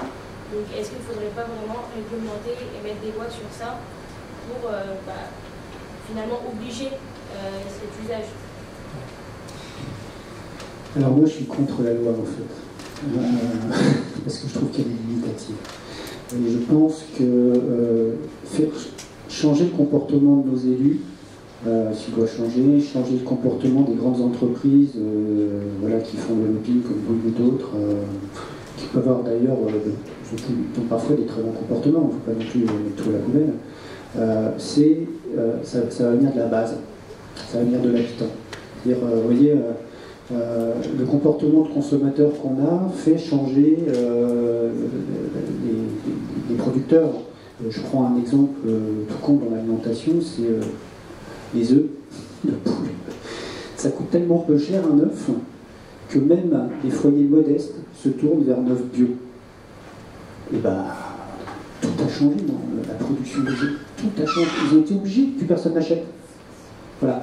Donc, le comportement, aller inciter au local pour construire avec les matériaux locaux, ça va être une demande des habitants. Et à partir du moment où il y a cette demande, la profession va s'organiser pour ça. Bon, je ne suis pas si vieux que ça, un tout petit peu moins que Rémi, mais on a connu la même chose. Les fournisseurs de matériaux, il y a quelques années, c'est pas si vieux que ça, se partageaient les territoires. On avait dans l'Est la brique monomure, vous avez Weinberger dans l'Est, vous aviez Gélis dans le Nord, vous aviez Porotherm qui était je ne sais plus où, enfin, etc. Il y avait une organisation, on va dire, des fournisseurs. Et puis à un moment donné, ça a explosé. Parce qu'il y a eu une telle pression économique que tout le monde s'est mélangé, c'était du grand n'importe quoi, et ça commence à revenir en arrière. Parce qu'ils se rendent bien compte qu'à un moment donné, aller déplacer des quantités de matière, ça leur coûte de l'argent à eux-mêmes en termes de production. Donc eux-mêmes se remettent au local pour faire des économies en interne, parce qu'ils ont du mal à vendre leurs matériaux et avoir un retour intelligent et économique. Donc la profession se réorganise aussi. Aujourd'hui, on parle des bois locaux, etc. Oui, il y a des filières qui se structurent, dans le nord de la France, beaucoup d'ailleurs, notamment autour du peuplier, châtaignier et autres. Mais ce qui est intéressant, c'est qu'il y a une demande, en fait. Et il y a une demande locale. C'est-à-dire que les gens veulent construire avec la scierie qui est à côté de chez eux et pas faire venir du bois de Finlande ou au mieux et au pire de je ne sais où. Etc. Donc il y a une vraie demande, et c'est de là que va venir. Donc aller mettre des réglementations, je ne suis pas sûr que ce soit utile. Par contre, avoir le comportement vertueux du citoyen va faire que de toute façon, les élus vont être obligés d'infléchir. On voit que la politique infléchit un peu, et les grands constructeurs vont faire de même. Voilà. Moi, il y a des années, et d'ailleurs, ça fait infléchir des règles aussi, hein, parce que quand on voit, par exemple, des choses tout bêtes, la récupération d'eau. La récupération d'eau, puis il y a des années, il y avait le lobbying des compagnies des eaux là, qui n'en pouvaient plus, qui disaient non, impossible de récupérer de l'eau dans un bâtiment, là, à part pour aller nettoyer ta voiture, éventuellement dehors et encore, etc. Et bien ça a changé, ça a évolué. Donc maintenant, on trouve dans des logements, pour les sanitaires, on a le droit de récupérer, dans certaines conditions, l'eau pour mettre dans ta chasse d'eau. Parce que c'est complètement stupide d'aller jeter de l'eau potable aux chiottes, alors qu'il y a des gens qui n'ont pas d'eau sur d'autres territoires et qui meurent, quoi. Donc tout ça fait qu'à un moment donné, cette conscience collective change le comportement de tous les acteurs, et de là où ça vient, c'est nous, quoi. C'est des gens de la rue. Moi, je serais plus radical. C'est mon métier.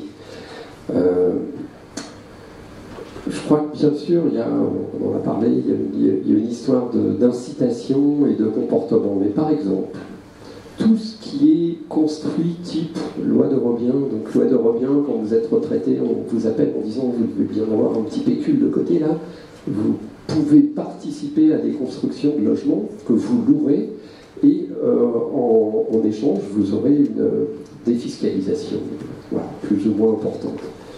Donc c'est de l'argent public, puisque c'est de l'argent qui n'arrive pas directement en impôts que vous devriez payer. Et là, quand je dis que je serais plus radical, c'est qu'effectivement, moi, je vous suivrai en disant il est hors de question que quel que soit le projet qui n'utilisent pas à l'heure actuelle des matériaux biosourcés respectueux de l'environnement, respectueux des hommes, il n'y a pas de fonds publics, très clairement. Et vous allez voir que les comportements vont changer, parce que ceux qui ont les manettes, c'est quand même les promoteurs, là, en ce moment. C'est essentiellement les promoteurs. Alors, les bailleurs sociaux, d'ailleurs, on travaille avec Paris Habitat, par exemple. Ils viennent régulièrement à nos ateliers terre. Ils sont très intéressés par la terre crue, et on a fait avec eux des petits bâtiments en briques de terre crue. On est en train de réfléchir à l'utilisation de la paille en isolation par l'extérieur, bien qu'il n'y ait pas pour l'instant de réglementation et de possibilité d'utilisation. Ça, c'est important de savoir que s'il n'y a pas de règles professionnelles de DTU, d'ATEX, on ne peut pas utiliser le matériau. Et pourtant, Paris Habitat fait partie de ceux qui disent mais oui, il faut pousser les expérimentations parce que ça nous intéresse effectivement d'utiliser ce type de matériaux. Et puis, dernière remarque, on est en France sur un monde où les lobbies autour du bâtiment sont très importants. Moi, j'ai eu l'occasion de participer à la DHUP, c'est la direction de l'habitat et de l'urbanisme, qui dépend du ministère de l'écologie. Il y a de ça 5 ou 6 ans, sur l'histoire de quels sont les freins, comment peut-on lever les freins à l'utilisation des biosourcés en France. Il y avait une mine de propositions, toutes plus intéressantes les unes que les autres, mais il y avait également autour de la table les représentants des lobbies de M. Saint-Gobain, de M. Lafarge, etc., et qui finalement pèsent énormément dans ce type de commission, qui orientent assez vite les possibilités de recherche et qui vont orienter en fait aussi les futures lois, les futures réglementations. Travailler sur la paille en ce moment, ça a été compliqué, ça a été un combat pour avoir la possibilité d'avoir